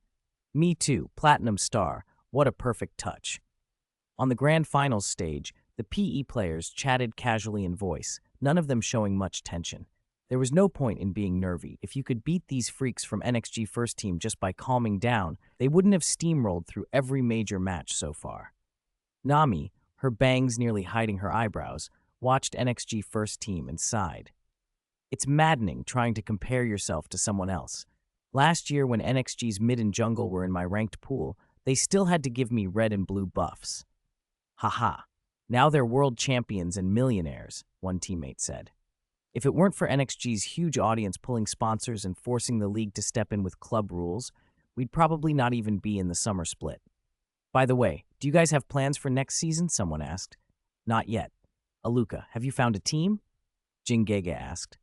I might go to BE. They're reshuffling, and Cao Mei's retiring, Aluka answered. Nami, do you want to try out for NXG first team? Jing pressed. I might try EG, but not NXG for now, Nami said, shaking her head and tweaking her runes. They'd scrimmed NXG's second team. Those guys were like ghosts. Nami had been in AD twice to the LPL finals. She wasn't about to give up starter opportunities lightly. Sheikah hadn't said anything, so Jingege asked him directly, Sheikah, any offers? Yeah, I'm trying out for NXG first team. If that doesn't work out, I'll follow Duckneck Dragon and try casting, Sheikah admitted. None of them had much to lose. This upstart team making the finals had already been a huge lift.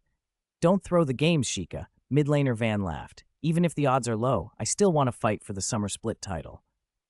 Don't worry, Aluka said. If Sheikah's trying out, he can't sandbag, he has to perform. If he's weak, they won't rate him. Old wisdom applied everywhere. Nobody respected someone who took it easy. If you wanted to be recruited, you showed your strength. NXG first team didn't need them to go easy anyway. During pauses for computer checks, the production team busied themselves recording player expressions and pre-game banter. The live chat was already full. PE looks relaxed. Of course they're relaxed. Facing the big boss in the finals, you can't win, so you might as well smile. Thinking this ends 3-0 for NXG? Brother, talk about how fast NXG can get off work. Man, every time I buy a ticket for NXG Live, I don't even get to watch all 5 games. Waste of money. Where's my knife? Don't stop me. I want to slice this show-off up. At the commentary desk, Bella, Xiao Xiao, and Miller, the Grand Finals trio, took the call. Hello, Summoners. Welcome to the live broadcast of the 2013 LPL Summer Split Grand Finals. I'm Bella. I'm Miller. Commentator Xiao Xiao. Today's commentary is once again ours, Xiao Xiao teased. His playful opener set the mood. Feels like I just cast NXG's clash with SKT yesterday. Wake up, and they're in the finals again. Flattery always worked. As the hottest property in League, a commentator had to be clever to keep viewers. Complimenting NXG was safe. No one could argue facts. Who else matched their popularity in Trophy Hall? Despite non-stop praise and roaring fans, NXG's 5 players stayed calm. A quick wave to the crowd, then intense focus once seated. No arrogance, only the hunger to win. Song Yuan wanted a perfect finale for his teammates, an LPL Summer Split trophy as a parting gift. Young people's bonds, forged by climbing from the bottom to the top, were real. They wanted to lock this memory into the best possible moment. Jiang Ming stood behind them, watching these young geniuses he'd nurtured with a swelling sense of pride. Go. Finish the story of NXG First Team's first generation. Make 2013 your dynasty. Roar. Charge, brothers. Cut them down. The crowd's expectations were high. Some fans wanted to see how much PE, who hadn't made Worlds, could resist NXG. Diehards wanted a repeat of the spring finals, a clean 3-0. No one expected NXG to completely blow away PE in all 3 games. No suspense, no comeback. Pure domination. After these 3 games, you couldn't claim PE had thrown a match. No bookmaker opens a market for a fixed result. Every game was a storm. PE fell apart like a collapsing mountain. Every organized defense was pierced. PE tried early setups, mid-game rotations, and coordinated plays, but it was useless. NXG's offense worked at every scale. 2v2s, 3v3s, full 5-man fights. PE couldn't seize advantage. Jungler skirmishes, top split push and support, damage from the carries and teamfights, all one-sided. In each game, PE was smothered from start to finish, their attempts at proactivity broken in mid-motion. Xiao Shito, the jungler, wore an innocent face that belied his aggression. His ganks and counter-ganks made PE's Jing howl. Paired with mid-laner Yihan, they controlled lanes, executed rotations, and struck at precisely choreographed moments that left Van and Jing confused. Aatrox popped his ult and is cleaving in the jungle, a commentator shouted. Another Wally, Yihan's Lissandra is maxed out, crossing the screen to his teammates. Commentators got excited too. No one wanted to slog through 30 to 40-minute slow games. Lissandra plus Aatrox, two signature champions in the finals. Now with championship skins on the line, they seemed even stronger. Yihan's crowd control, Ring of Frost into Frozen Tomb, set up the big sword-wielding Aatrox to clean up. In Game 1, by 19 minutes, the gold gap had ballooned to 13,000. The chat exploded. The live designers were already griping. Nerf Aatrox, that hero, after Blade of the Ruined King and Spirit Visage, was both tanky and damaging. With his passive, he couldn't be killed in a crowd. But we're launching an Aatrox skin soon. If we nerf him, we'll get flamed, someone protested. Start with turret mechanics then. Turrets are too fragile, the leading team snowballs, and the losing team has no room to fight back, suggested Spring Beauty, watching PE's single-digit kill count and all three lanes collapsing in the replay.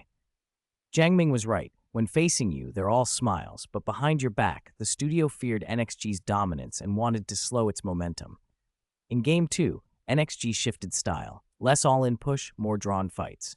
Top, mid, jungle, and support lured PE into repeated small skirmishes, while Xu Jing on Ezreal farmed from the back. The kill score leapt from 3-0 to 7-0, then 11-1. By the 27-minute Nexus explosion, it was an absurd 25-2.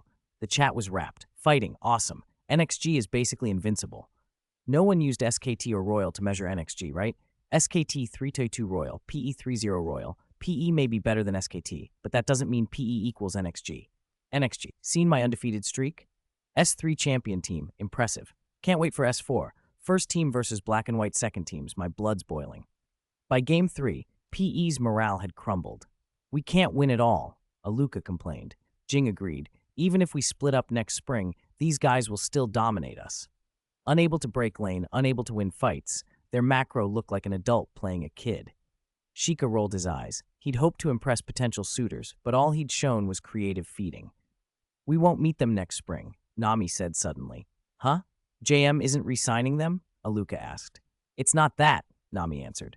JM and NXG aren't short on money, but one club owning 3 LPL-caliber rosters is something other club managers won't accept. Nami had overheard EDG's offer talk when she'd been trying out. If one club has multiple strong teams and one earns the spotlight and higher expenses after winning a championship, selling players becomes the pragmatic move. No wonder, playing them felt like a finals match. They left no openings. Aluka floated back into his chair. So we were just their final performance. More or less, Jing agreed.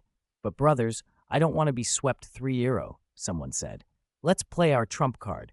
We have to win at least one game, right? They tried everything. 30 minutes later, PE's base fell. Swapping to blue side, PE first picked Aatrox and built a 4-protect-1. Lulu mid, Nami support, a big Shen top, and everyone funneling resources to the Aatrox carry.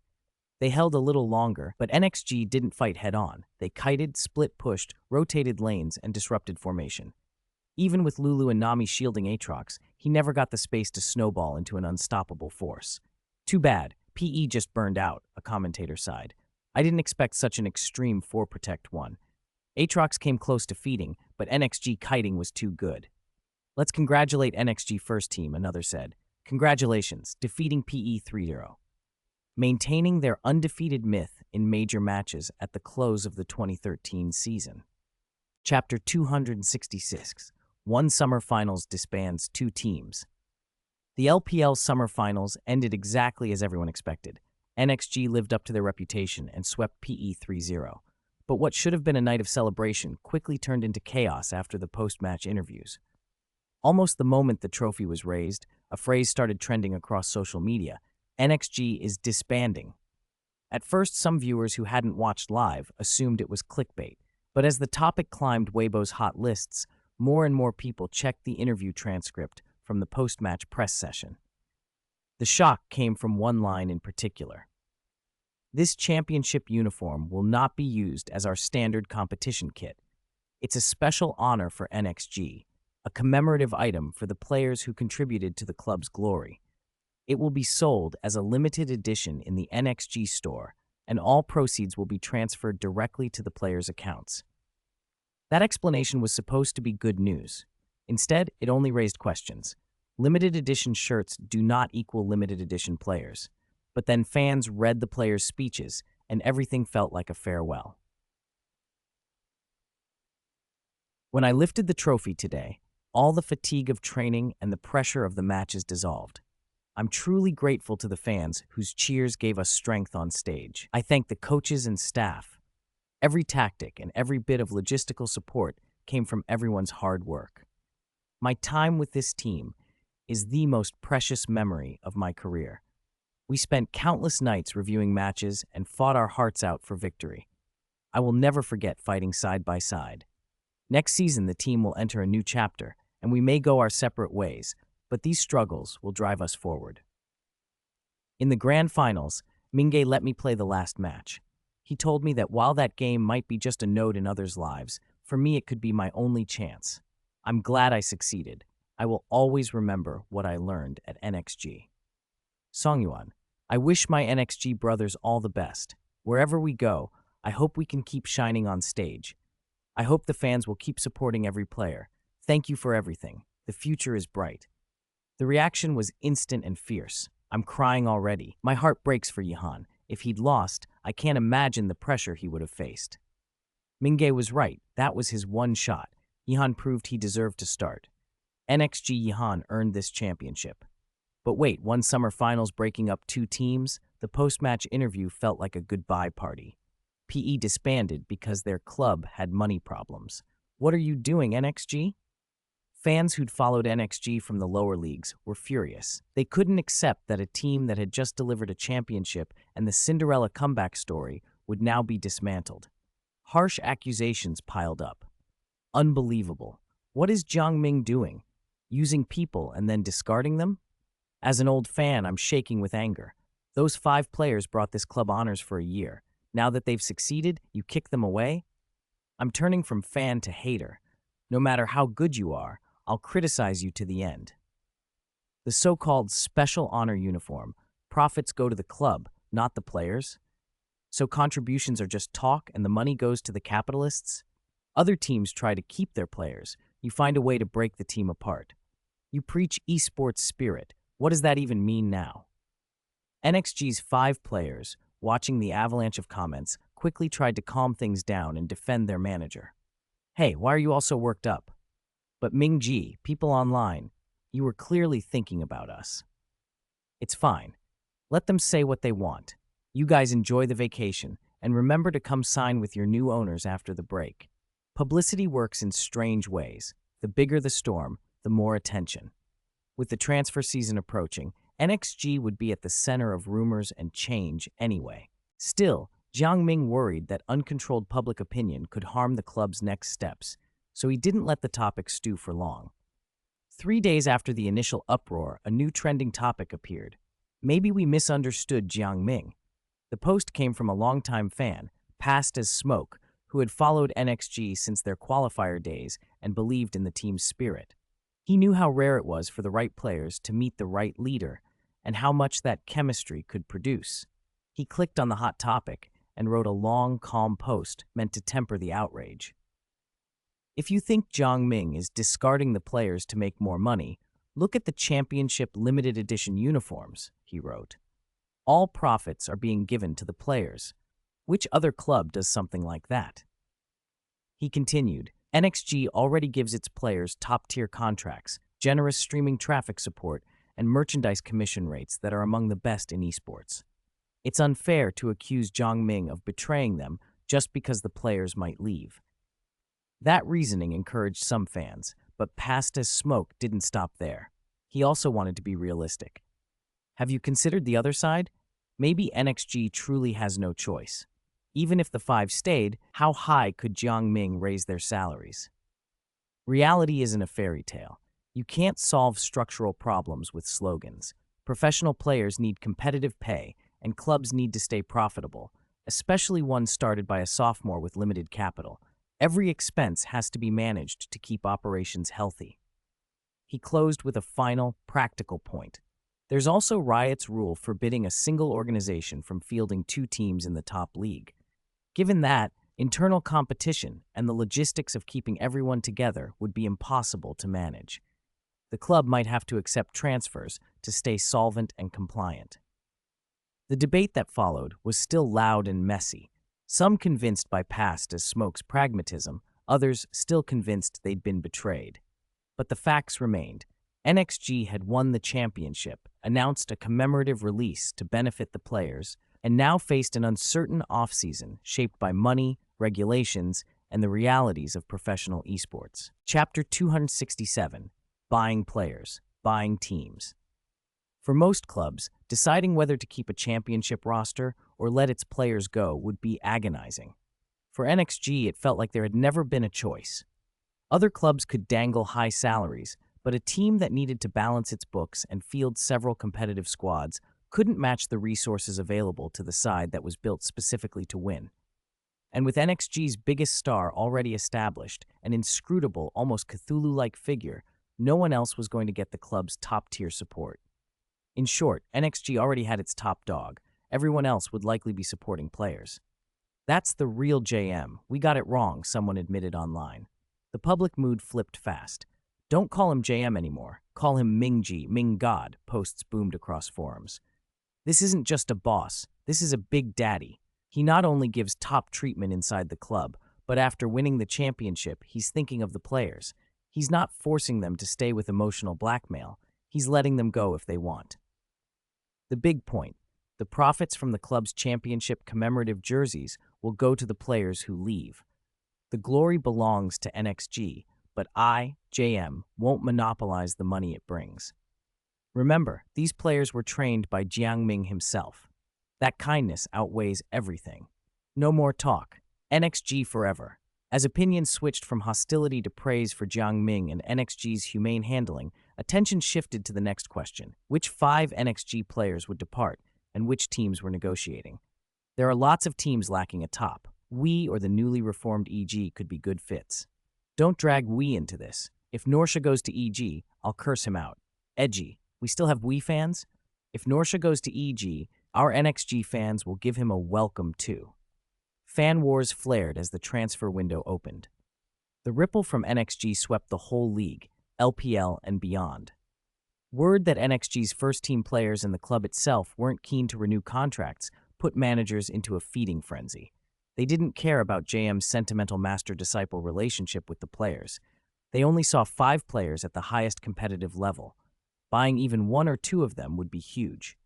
NXG's training system was stamped onto these players. Acquiring them was like buying experience and methods, not just talent. After all, IG had snapped up NXG's coach and a couple of fringe players and turned themselves into semi-finalists. The value was obvious. November 9th, Jinling, NXG Esports Club base. "Unbelievable," Zhang Ming muttered as another call came through. "This one's from North America," Lin Jingyi said, watching the caller ID. "Reginald again." Zhang Ming laughed. "He's been calling all night. Say hello," he answered. "Hello. Hey JM, Reginald here, manager of TSM. We scrimmed at Worlds. Don't be heartless. Have a chat with me." Reginald, TSM's manager, was in a good mood. After the World Championship exposure, his team had secured sponsorships and confidence. Zhang Ming played along. "If it's just reminiscing, come visit China. I'll host you." Reginald chuckled. "I love your mid-lane Master Yi skin, by the way. I'll buy a set when it comes out." After friendly banter, Reginald got to the point. "JM, we want your jungle and support, Xiao Shito and Pang Pang. We'll cover the transfer fee and pay them at least $250,000 a year. There are investors in North America who'd love to put money into NXG too." That was a heavy offer. High salaries, transfer fees, even help with sponsorship. Zhang Ming stayed measured. "Thanks, but I have to discuss it with the players. Europe contacted us first." "No," Reginald blurted. "You can't compare European offers to ours. Look, after S3 I realized my competitive level is slipping and I'll retire at the end of the year.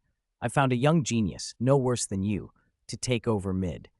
Imagine Dyrus and Wild Turtle paired with Xiao Shito and Pang Pang. TSM could be a title contender. Players need to think about a team's future development." Jiang Ming almost smiled at the misplaced confidence. Where does a team that finishes mid-table every year get the right to lecture about future prospects? Europe's powerhouses at least make knockouts. Is TSM really a better destination than FNC? Reginald's genius was Bjergsen, and the implication, pairing him with NXG players, was flattering, but Jiang Ming wasn't sold. He'd even considered scouting Bjergsen while coaching in North America, but Reginald had moved fast. Jiang Ming didn't say no, he kept the decision for the players. I'd like to cooperate, but I need time. All right, buddy, I'll wait. He ended the call and leaned back. Lin Jingyi came up behind him and massaged his shoulders. How many calls was that today? The 9th, he said, rubbing his temples. More came in from Europe and America. I answered some in the bathroom, so I wouldn't wake you. What will you do? Do? There isn't much to do. Jiang Ming sighed. Those teams with capital have driven player values up, but the market's new. I'd rather fight for better contract security, longer terms, and a fairer share of commercial rights than chase small profits. And your businesses, Jingji Culture and JM Food Moment? Not affected much. Jingji Culture has recruited a new batch of hosting and production graduates who are training. Talks between JM Food Moment and Yuchin Pampam are going smoothly.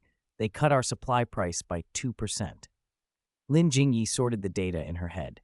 Store expansion is average. Including the 4 in Jinling University City, we've got 7 offline stores. That's fine. Early growth is always slow. 7 in the first quarter is a good start. You worked hard. She bumped his shoulder, smiling. He brushed it off. Their quiet moment was broken by the phone again. An unfamiliar number lit the screen. Jiang Ming picked up. Hello, Jiang Ming speaking. Good afternoon, Mr. Jiang. This is Tian from Royal Never Give Up. I want to discuss a cooperation. About players? Jiang Ming guessed. Yes, it's about Tab. After Worlds, we spoke to him. He's tired of playing and wants to step back into coaching. We're willing to terminate his player contract if he transitions, but we'd like to acquire a support from NXG. Pang Pang might not be available, Jiang Ming replied. Don't rush to refuse. Hang on, Tian said quickly. Pang Pang is considering coaching too. He agreed to a pay cut to stay, and we already signed him. Tian's tone turned urgent. Even a loan would work. Brother, our mid and jungle are leaving. Our shot-calling support is retiring. If this continues, we'll drop like a stone. Can you lend us someone for a year, like the cooperation with IG last time? Jiang Ming listened. Tian was desperate. Lending a support player to stabilize RNG wasn't just charity, it made sense for the league. He thought of the bottom lane ecosystem. Many in the original timeline missed a key detail. Uzi's real transformation came in S6 when he paired with Mata. He kept his aggression but absorbed Korean-style AD play and team-oriented mechanics. That partnership changed both style and ceiling. If Pang Pang could support a promising AD through disciplined training, it could accelerate the whole LPL's bottom lane evolution. A loan to RNG could be win-win, help preserve a competitive league, and give a young AD a chance to grow under a proven support. By the time Jiang Ming hung up, he had another string of calls waiting. Mr. Jiang, your line finally got through. We want to talk about buying NXG's LPL slot. When can we meet? When's convenient, he asked. How about this weekend? The voice replied. Jiang Ming looked at Lin Jingyi. The transfer window was no longer just about players. It was about clubs, spots, sponsorships, the whole ecosystem reshuffling itself around NXG's championship. He rubbed his temples and began planning responses. Not decisions to be made overnight, but strategic choices that would shape the league's future. Chapter 268, Transferring Players, Top and Mid. On November 15th, the LPL winter transfer window officially opened. The biggest shock came first, the collapse of the storied Red Wee roster, a name veterans still remembered from S2. WE official Weibo, after amicable discussions, effective immediately, UE jungler Clearlove Mingkai and support FZZF Fengzhoujun will leave WE and transfer to EG Esports Club. We wish them all the best. Top laner Cao Mei, for health reasons and consideration of his future, has chosen not to renew his contract and will retire from competitive play. Wee Cao Mei has disconnected. Mid laner Messiah.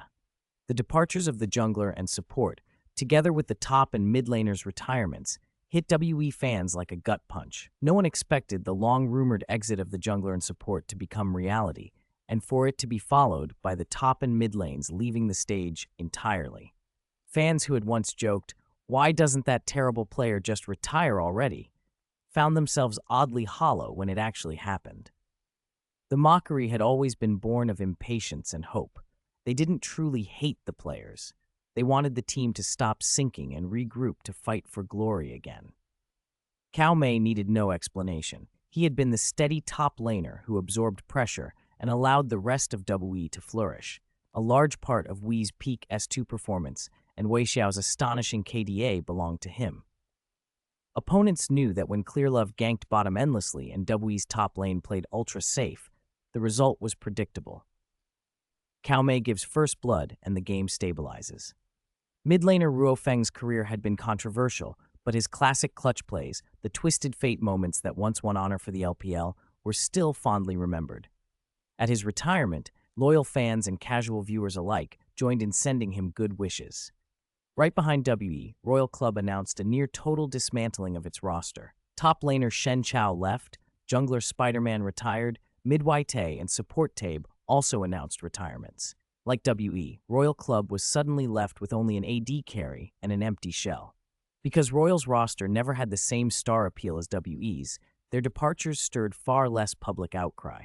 If Royal Club hadn't finished in the top 4 at Worlds, many esports outlets probably wouldn't have given them much coverage.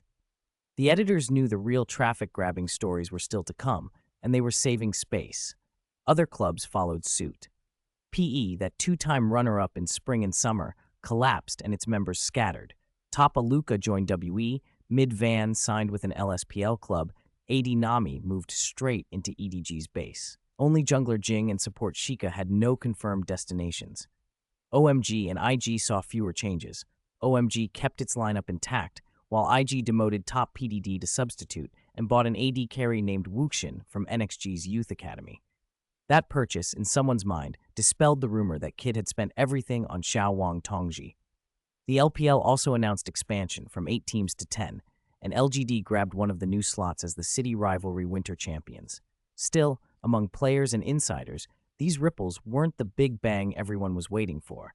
They kept waiting for the ultimate transfer bomb.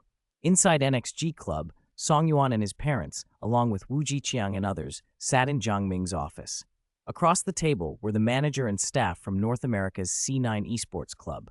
Negotiations with TSM's owner, the notorious Gorilla Captain, had been thorny, so NXG had explored a C9 deal instead. The C9 manager, used to bigger budgets and a stronger appetite for championships than TSM, was going over the final details. "Please review everything one more time," he said, eyes on the NXG core. "If there are no questions about salary, annual pay, core team role, and the living guarantee clauses for North America, then we can sign." Everyone knew the decision wouldn't fall to the players or their parents. For Norsha and Yihan, the real arbiter was JM, Jiang Ming, who wore the triple hats of club owner, teammate, and mentor. "We have no objections. We'll follow General Manager Jiang's arrangements," Song Yuan and his parents replied in unison. Those words weren't surrender. They were gratitude. Song Yuan's parents had watched their son transform from a rebellious youth addicted to games into a world-class esports player with a world championship trophy. They didn't necessarily grasp every industry nuance, but they understood CCTV coverage, prize money, and salaries, and what those meant for their son's future.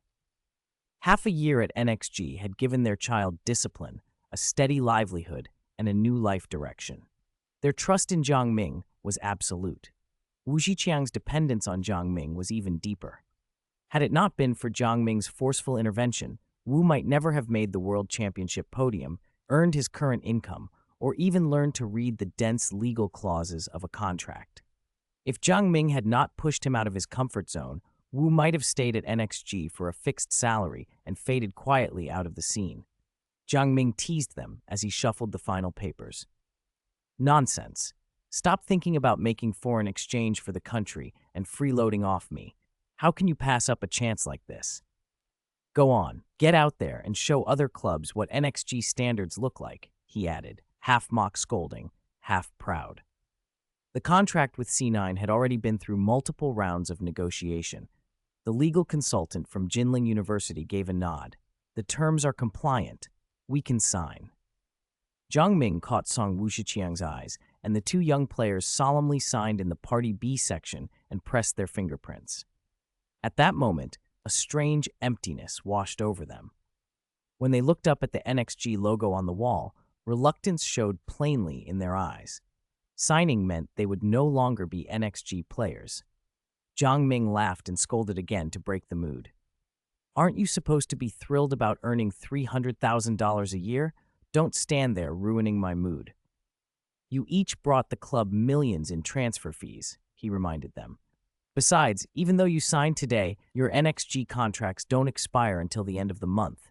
Nest isn't over yet. You'll keep working here as my indentured servants until then. Laughter filled the room. The C9 manager and assistants joined in. C9 had increased the annual salary by $50,000 per player over its initial offer and signed 2-year deals. But in exchange, they were buying NXG's entire training system and plan, a purchase that, with the potential for long-term competitive benefit, would easily make up for the upfront cost. With the top and mid arrangements settled, the focus moved to Xiao Shito's signing with G2.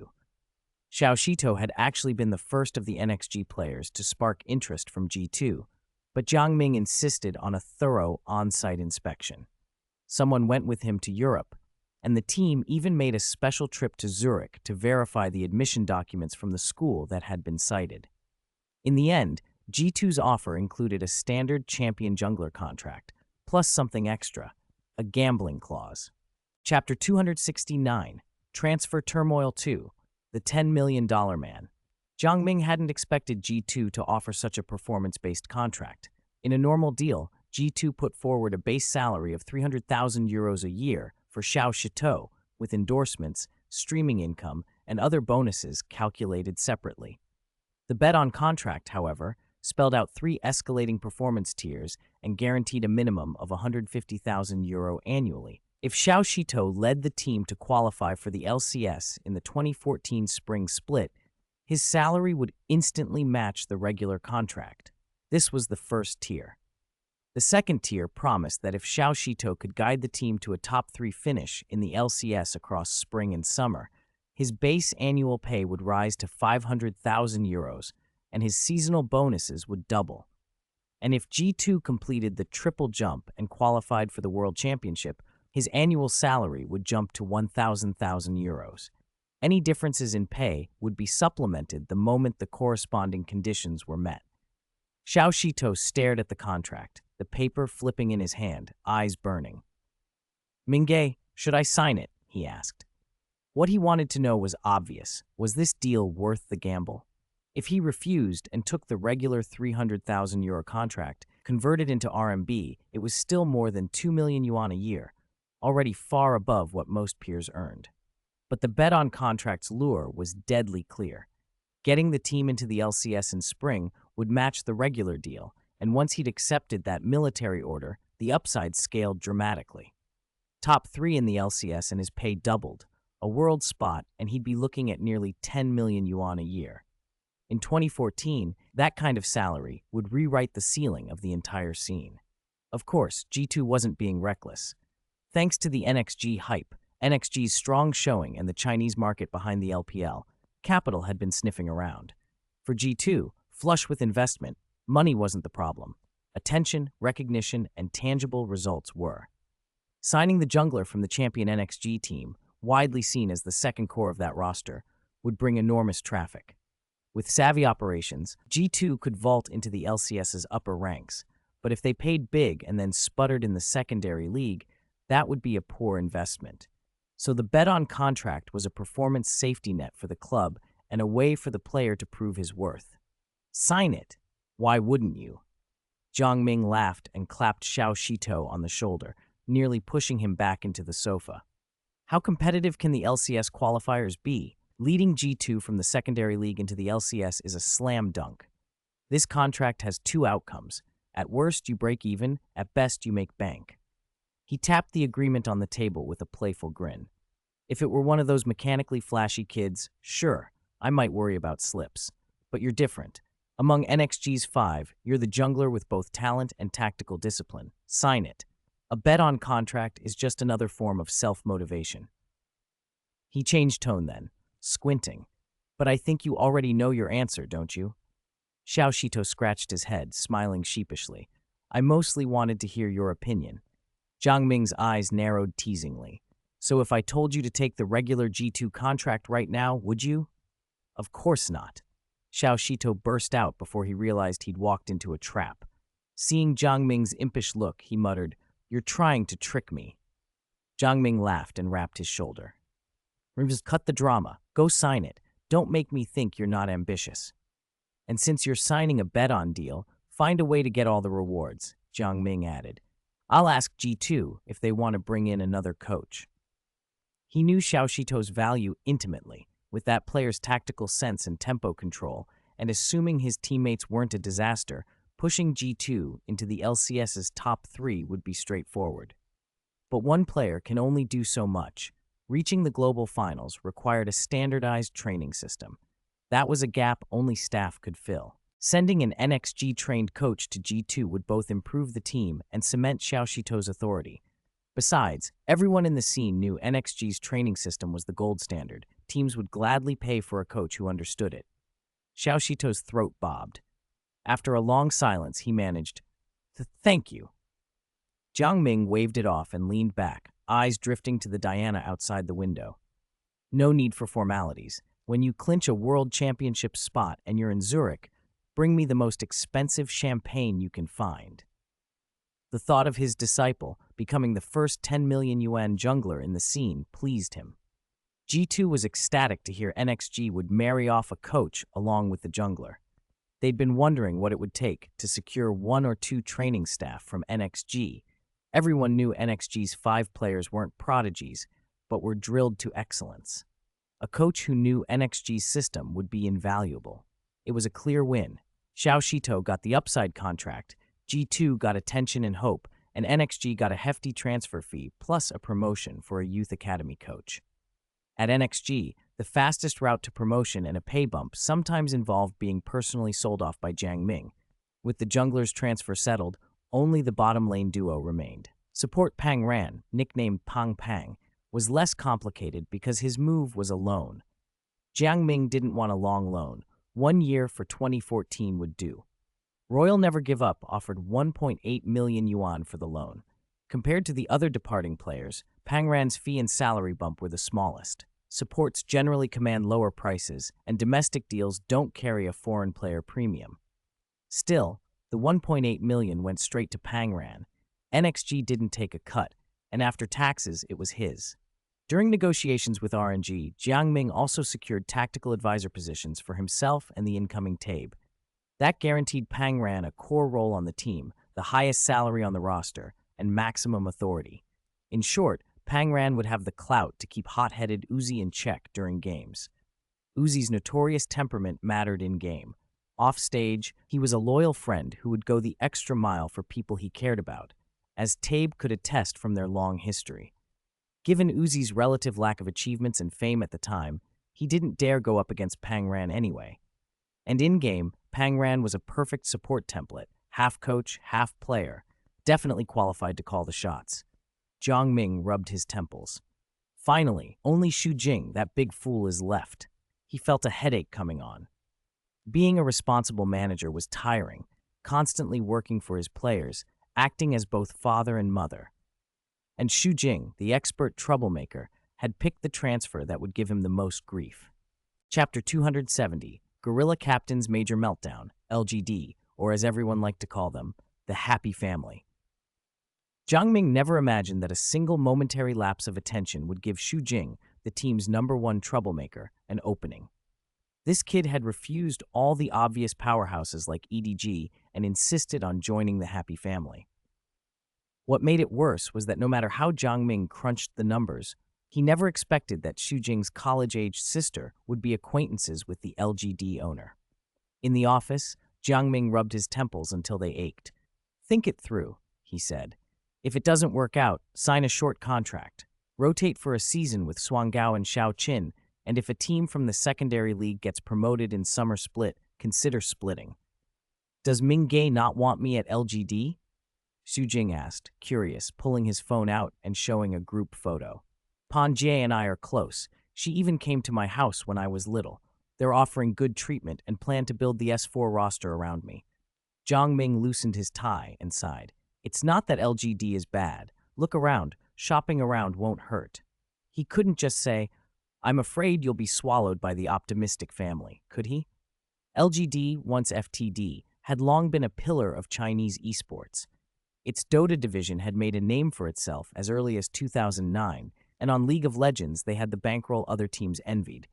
They'd bought Imp and Acorn from Samsung, carried Flame as a substitute top, and even paid top dollar for FMVP Murin at the end of S5. They'd even made Worlds after bringing in Peanut.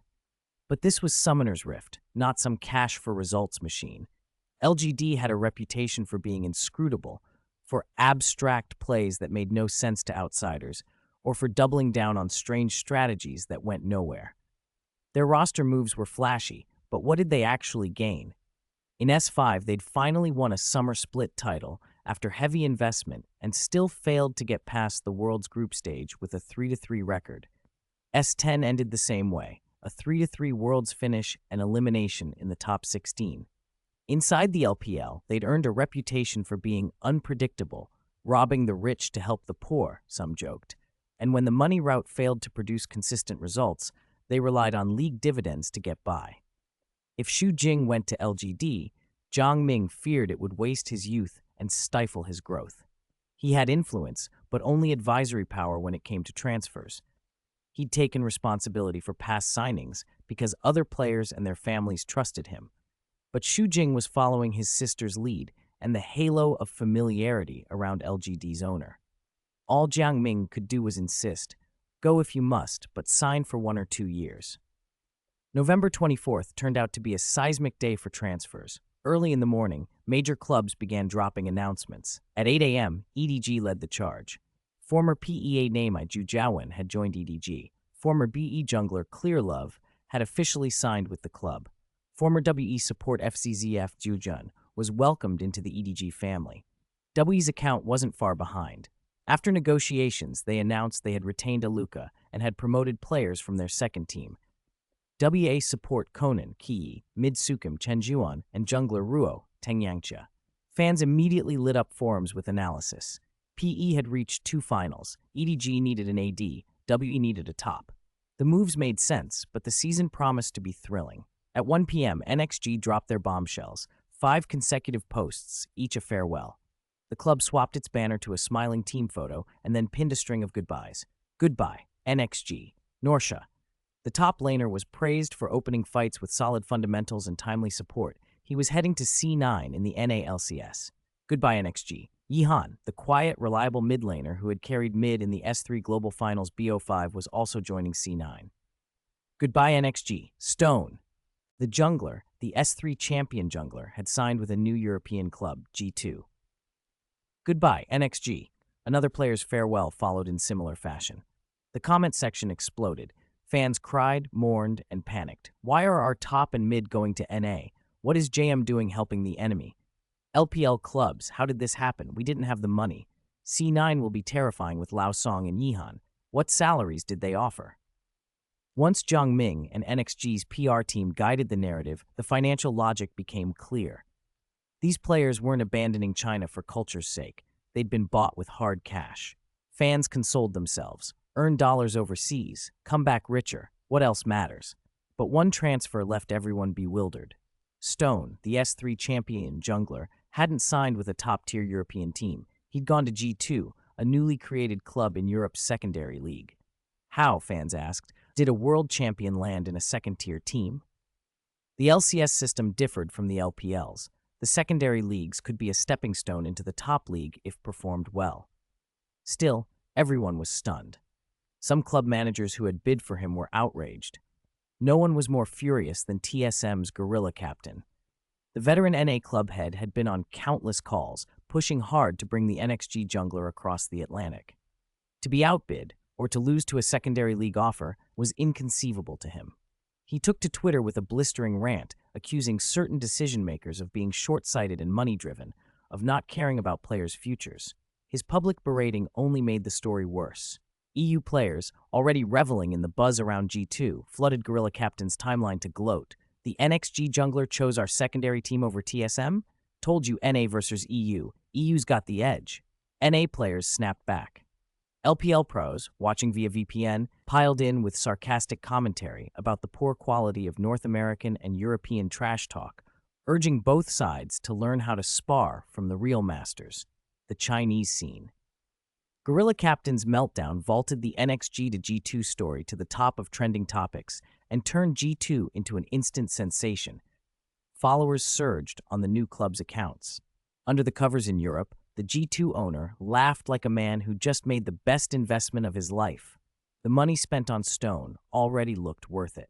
Chapter 271, Slot Sale and Bug Exploitation. Jiang, my man, I love you to death. Buddy, I swear, you're the best marketer in the world. Oh God, why aren't you a girl? Fine, even if you're not, why do you already have a girlfriend?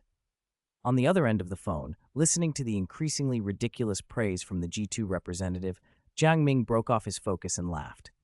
I only did what I had to. Choosing G2 was Xiao Shito's own decision. It really has nothing to do with TSM. Haha, I love that line. Choosing G2 was the player's own choice.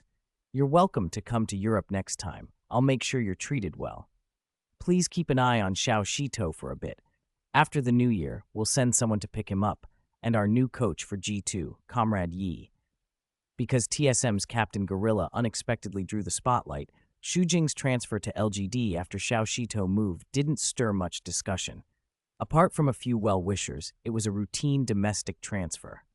From the moment Jiang Ming voiced doubts about Xu Jing's prospects at LGD, it felt as if fate was hinting at something. The original head of the optimistic family, Ga Dewei, had already been spotted by Jiang Ming and was training in the youth academy.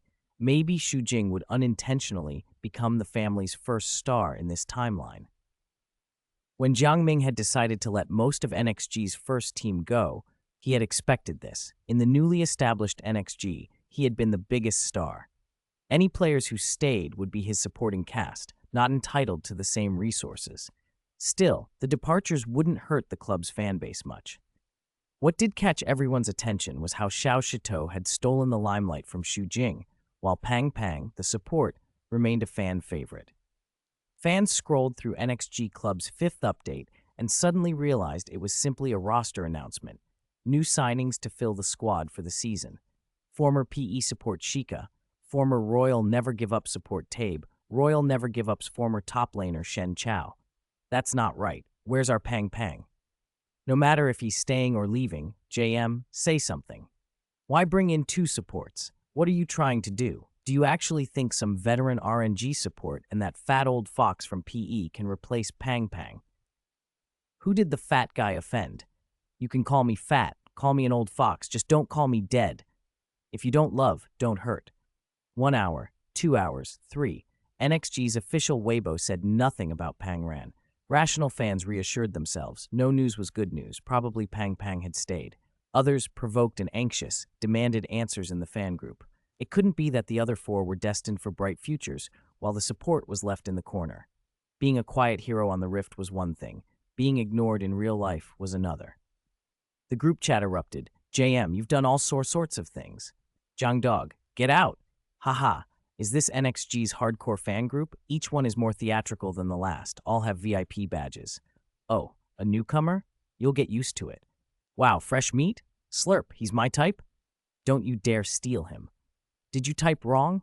Big brother, aren't we supposed to say sisters? Heh, you didn't see wrong. First lesson when you join our NXG group, fencing. Yamete. In the month I've been here, I've seen how JM's title changed, from Mingay to Mingod to Jiangdog, and all sorts of bizarre creatures, serious face. No choice. The club and players we like create drama non-stop. It's normal for the fans to be a bit unhinged. None of the fan noise bothered Jiang Ming. He had planned the timing with Royal Never Give Up from the beginning. Announced the loan after the transfer storm calmed near the end of the transfer window. It would make headlines for both clubs. He had more pressing business, negotiating the sale of NXG Club's LPL slot with the Xiaomi representative. There was no other option. NXG had become too prominent in professional esports. When the LPL had only 8 slots, his club had somehow secured 3, forcing the organizer, Fist, to revise the rules overnight. No single club could own more than 2 teams in the same top-tier league. In plain terms, he had shown off too much. Now the limit was 2, and it might be lowered to 1 next year. That extra slot had to go. Fortunately, Jiang Ming knew the industry. Selling a team slot required first filing an application with the LPL. Reason for sale: violation of club ownership regulations for teams in the same top-tier league. The league didn't give him a hard time. Beyond his relationship with Old Who, NXG's popularity made the league want the club to attract sponsors. The approval was quick. Next came finding a buyer and hammering out the contract. That was almost effortless this time. Buyers were coming to him. After S3, viewership numbers had exploded and investors craved entry into the LPL. Clubs like PE, OMG, and RNG had all taken in major capital through joint investments or outright purchases. Buying NXG's slot would attach them to the buzz around an S3 champion club, an obvious win. Xiaomi won because of the simplest reason: money. As the cash king of the capital, their offer was too tempting. Negotiations moved fast, only the signing remained. Normally, transfers involve price, player ownership, and brand rights, but Xiaomi already had their own brand and didn't need the NXG label, and Jiang Ming had already moved all the players out cleanly. One was loaned to RNG. All that remained was the price. That streamlined the process dramatically. Xiaomi had also passed the league's buyer qualification checks: financials, management, brand operations, so there were no roadblocks. When Jiang Ming signed the transfer papers, NXG's number of teams officially shrank from 3 to 2. The Xiaomi representative shook his hand solemnly. "It's a pleasure doing business with you." Though the man was a senior executive and Jiang Ming only a college student, he knew how to show respect. "It's a pleasure," Jiang Ming replied with a bright smile and a firm handshake. He was pleased. NXG's LPL slot had sold to Xiaomi for 12 million yuan. It might not seem staggering compared to the hundreds of millions seen after 2017, but the esports market was still young. A year earlier, an LPL slot had gone for a few $100,000. Only since 2015 had slot prices climbed into the tens of millions as capital flowed in. "Selling league slots is really lucrative," he said to himself as the Xiaomi team left, then laughed self-mockingly. Money that looked easy to make was still out of reach for most. Between the sold slot and the remaining 2, the total value under his management exceeded 20 million, not even counting the talented players he developed. But most LPL clubs operated at a loss for publicity. Only a few were truly profitable. Cultivating a second team to the point of earning slot fees required precise strategy, top-tier operations, and industry resources, things many lacked. If he didn't have deep game understanding and tactical experience, it would be nearly impossible to keep producing top teams. That thought lit a new idea in his mind. Fist's current rule capped clubs at 2 teams in the same top-tier league, but it hadn't limited cross-region expansion. That loophole was a half-open door. "I need to act fast," Jiang Ming murmured, stroking his chin with a determined smile. "Before Fist patches this, maybe I can make another big move. Help me call Shen Chao and Shika to my office. I have something to discuss with them." Chapter 272, North American GBG Team. Inside Jiang Ming's office at the NXG base, Shika and Shen Chao both blurted out at once, "Go to North America to play professionally?" Jiang Ming nodded. "That's the plan. You've seen how hard it is to break into the starting lineup here. The club doesn't want to waste your talent, so we'll build a new team in another region. It'll give you more room to develop and a proper stage to show what you can do." It was the usual corporate pitch: give players opportunities, and the club gains another top-tier league slot as an asset that can be sold later. A win-win. Jiang Ming's idea mirrored what Royal Clubs Tianxi did with LMQ. Move players to North America, start in the secondary league, grind their way up, and ultimately grab an international slot. That move even led to a rule change after LMQ's success. Organizers limited the number of foreign players from the same team who could be on the field at once. "Don't worry about pay," Jiang Ming added. "I guarantee your salaries will be well above the local league average." Shika and Shen Chao exchanged glances. Shika spoke first. "Mingyi, I don't really care where I play. But is it just the 2 of us? Aren't there going to be others?" Shen Chao nodded. Both of them had felt the sting of being unable to fight for a first-team spot. Their fundamentals and macro understanding had improved since joining NXG. But compared to the 10 players in the black and white teams who had been polished by the coaches for months, the gap was still obvious. If they couldn't make the first team, they'd be relegated to the LSPL with the club's new second team. From being a global finals top laner or a spring-summer runner-up support to restarting in the secondary league, that rank drop stung. Worse, the club couldn't offer them contracts as rich as some first-team players like Stone, the starting jungler. Still, neither regretted the move to NXG. Even on the bench they'd grown, and a chance to play on any stage was better than none. "Of course, it's not just the two of you," Jiang Ming said with a smile. "We'll sort out coaching and logistics first. For players, I want Gade Wei for mid. You've scrimmed with him a lot. He was at VG before. You know him well. Kid's talent is real. It'd be a waste to let him sit in the secondary league." That was ideal. After his championship run, Gade Wei's contract hadn't been finalized yet, so sending him to head a North American project would feel like a promotion. More than half a season under NXG's coaches had changed him. His mechanics were sharper and his mindset steadier. The only problem was that the chemistry among the black and white team's 10 players had reached an extraordinary level. Inserting new players midstream was difficult. Letting a player of Gadaway's caliber rot in the LSPL felt wrong. He needed more seasoning in competitive matches and world championship experience, while being watched so confidence didn't curdle into arrogance. Luckily, Gadaway wasn't the type to get full of himself. Even if he shone in NA, going up against the powerhouse black and white teams internationally would still be a challenge. Jiang Ming chose Wuxin from the youth academy for a D. Wuxin had been expected to go to IG, but Jiang Ming liked what he saw in scrims. He'd shown flashes of brilliance when not under formal match pressure. Disciplined and coachable, he'd earned another shot. Wuxin's style fit Gadaway's mid-lane tendency to gobble resources, so the pairing made sense. The jungler was still an open question.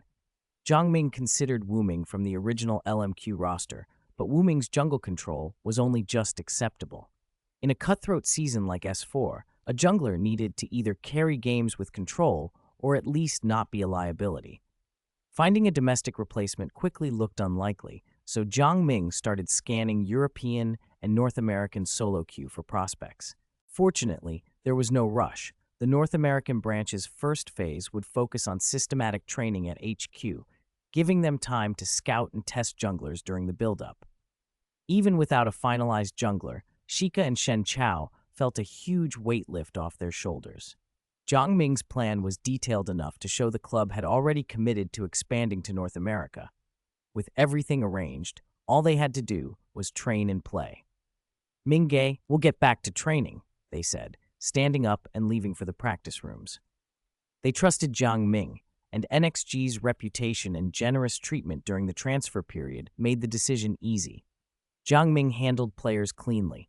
Transparent contracts, generous benefits, bonuses paid in full, and thick championship envelopes. He'd made it clear that even if a player left, the transfer would be handled to maximize their benefit. That family-style approach had become NXG's golden signboard, and it worked. Newcomers like Sheikah and Shen Chao immediately gave the club their full faith. The youth academy felt the same message. Train hard, show results, and you'll be rewarded. Fail to perform in a top club like NXG, and there was no place to hide. After watching the two leave, Jiang Ming let a pleased smile spread across his face. He remembered how quickly they'd accepted the offer after the World Championship, proof his straightforward, generous approach paid off. While other owners schemed and withheld pay, Jiang Ming wanted a solid, reputable brand, reliable contracts, full bonuses, and good treatment. Money wasn't everything, but it solved a lot of problems, and his handling of the first team during transfers had cemented NXG's image. In the following days, he stayed busy, separating the ownership of the black and white teams from the single NXG club, waiting on the league's confirmation of the team spot sale to Xiaomi, and fielding a steady stream of sponsor offers, the so-called Golden Daddies. Owning multiple teams had perks, more sponsors, and more prime real estate on jerseys. Jiang Ming wasn't about to leave any money on the table. Finally, with the North American roster shaping up and the team abbreviation decided, GBG, another event loomed. The last big League of Legends tournament of 2013 in the region, the Nest National Electronic Sports Tournament, was set to start the next day. Chapter 240, a custom keyboard from Logitech. Nest, the National Electronic Sports Tournament, is a nationwide multi-game professional event hosted by the Sports Information Center of the General Administration of Sport and organized by Shanghai Huao Esports Information Technology Co. Ltd. Its creation was partly a response to the government's decision to promote esports after the huge success of the League of Legends All-Star game in Shanghai. The tournament's goal was to build a bridge between professional and amateur teams, encourage communication across different levels, and give development opportunities to lesser-known esports titles. As the first Nest this year, the lineup included League of Legends, FIFA 2013, Warcraft 3, StarCraft 2, and Dota 2. For League of Legends, the competition was split into two stages, offline qualifiers and online playoffs. The qualifiers used the current LPL rules, round-robin, best-of-one matches within groups until the top 8 advanced. The playoffs were held online. The top 8 were divided into groups A and B for a single round-robin BO1 point system, with the top 2 from each group moving on to the knockout rounds. The final offline knockout stage, likely constrained by time and the number of games, did not use a best-of-5 format. Both the semifinals and finals were single-elimination best-of-3. NXG's training and competition division handled their participation strategically. In the group stage and early playoffs, they mostly sent players from their second team and trainees from the youth academy so the first team could train. Jiang Ming hadn't expected the second team and the youth trainees to be so strong.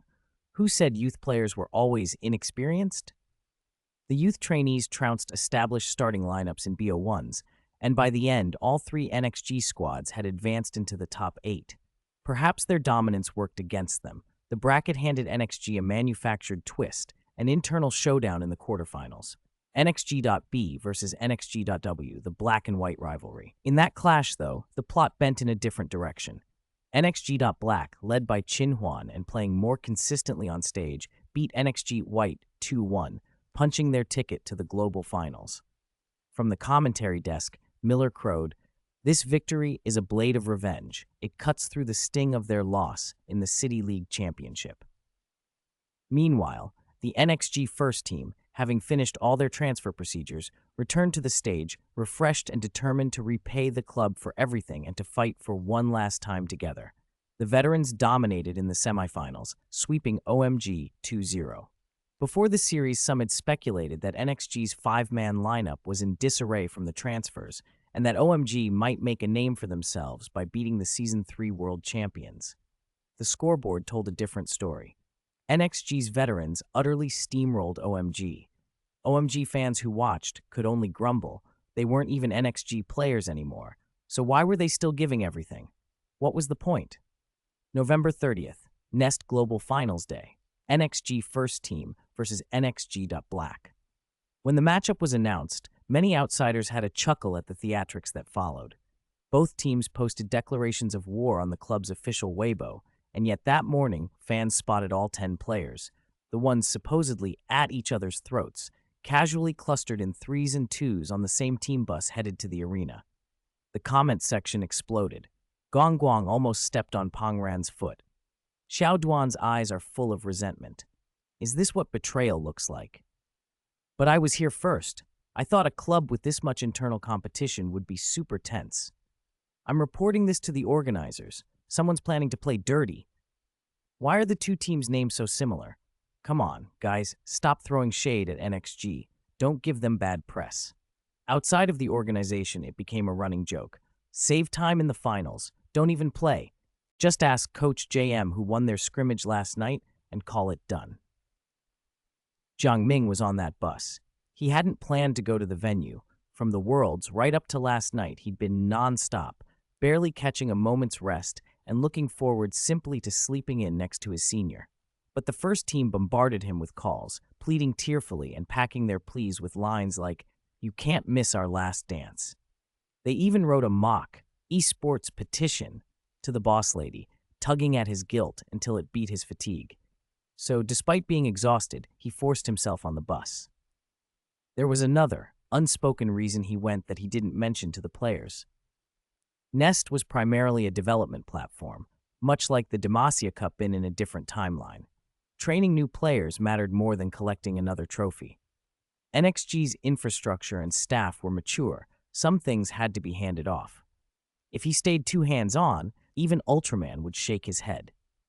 5 p.m., Magic City, Lujiazui Sports Complex, Pudong.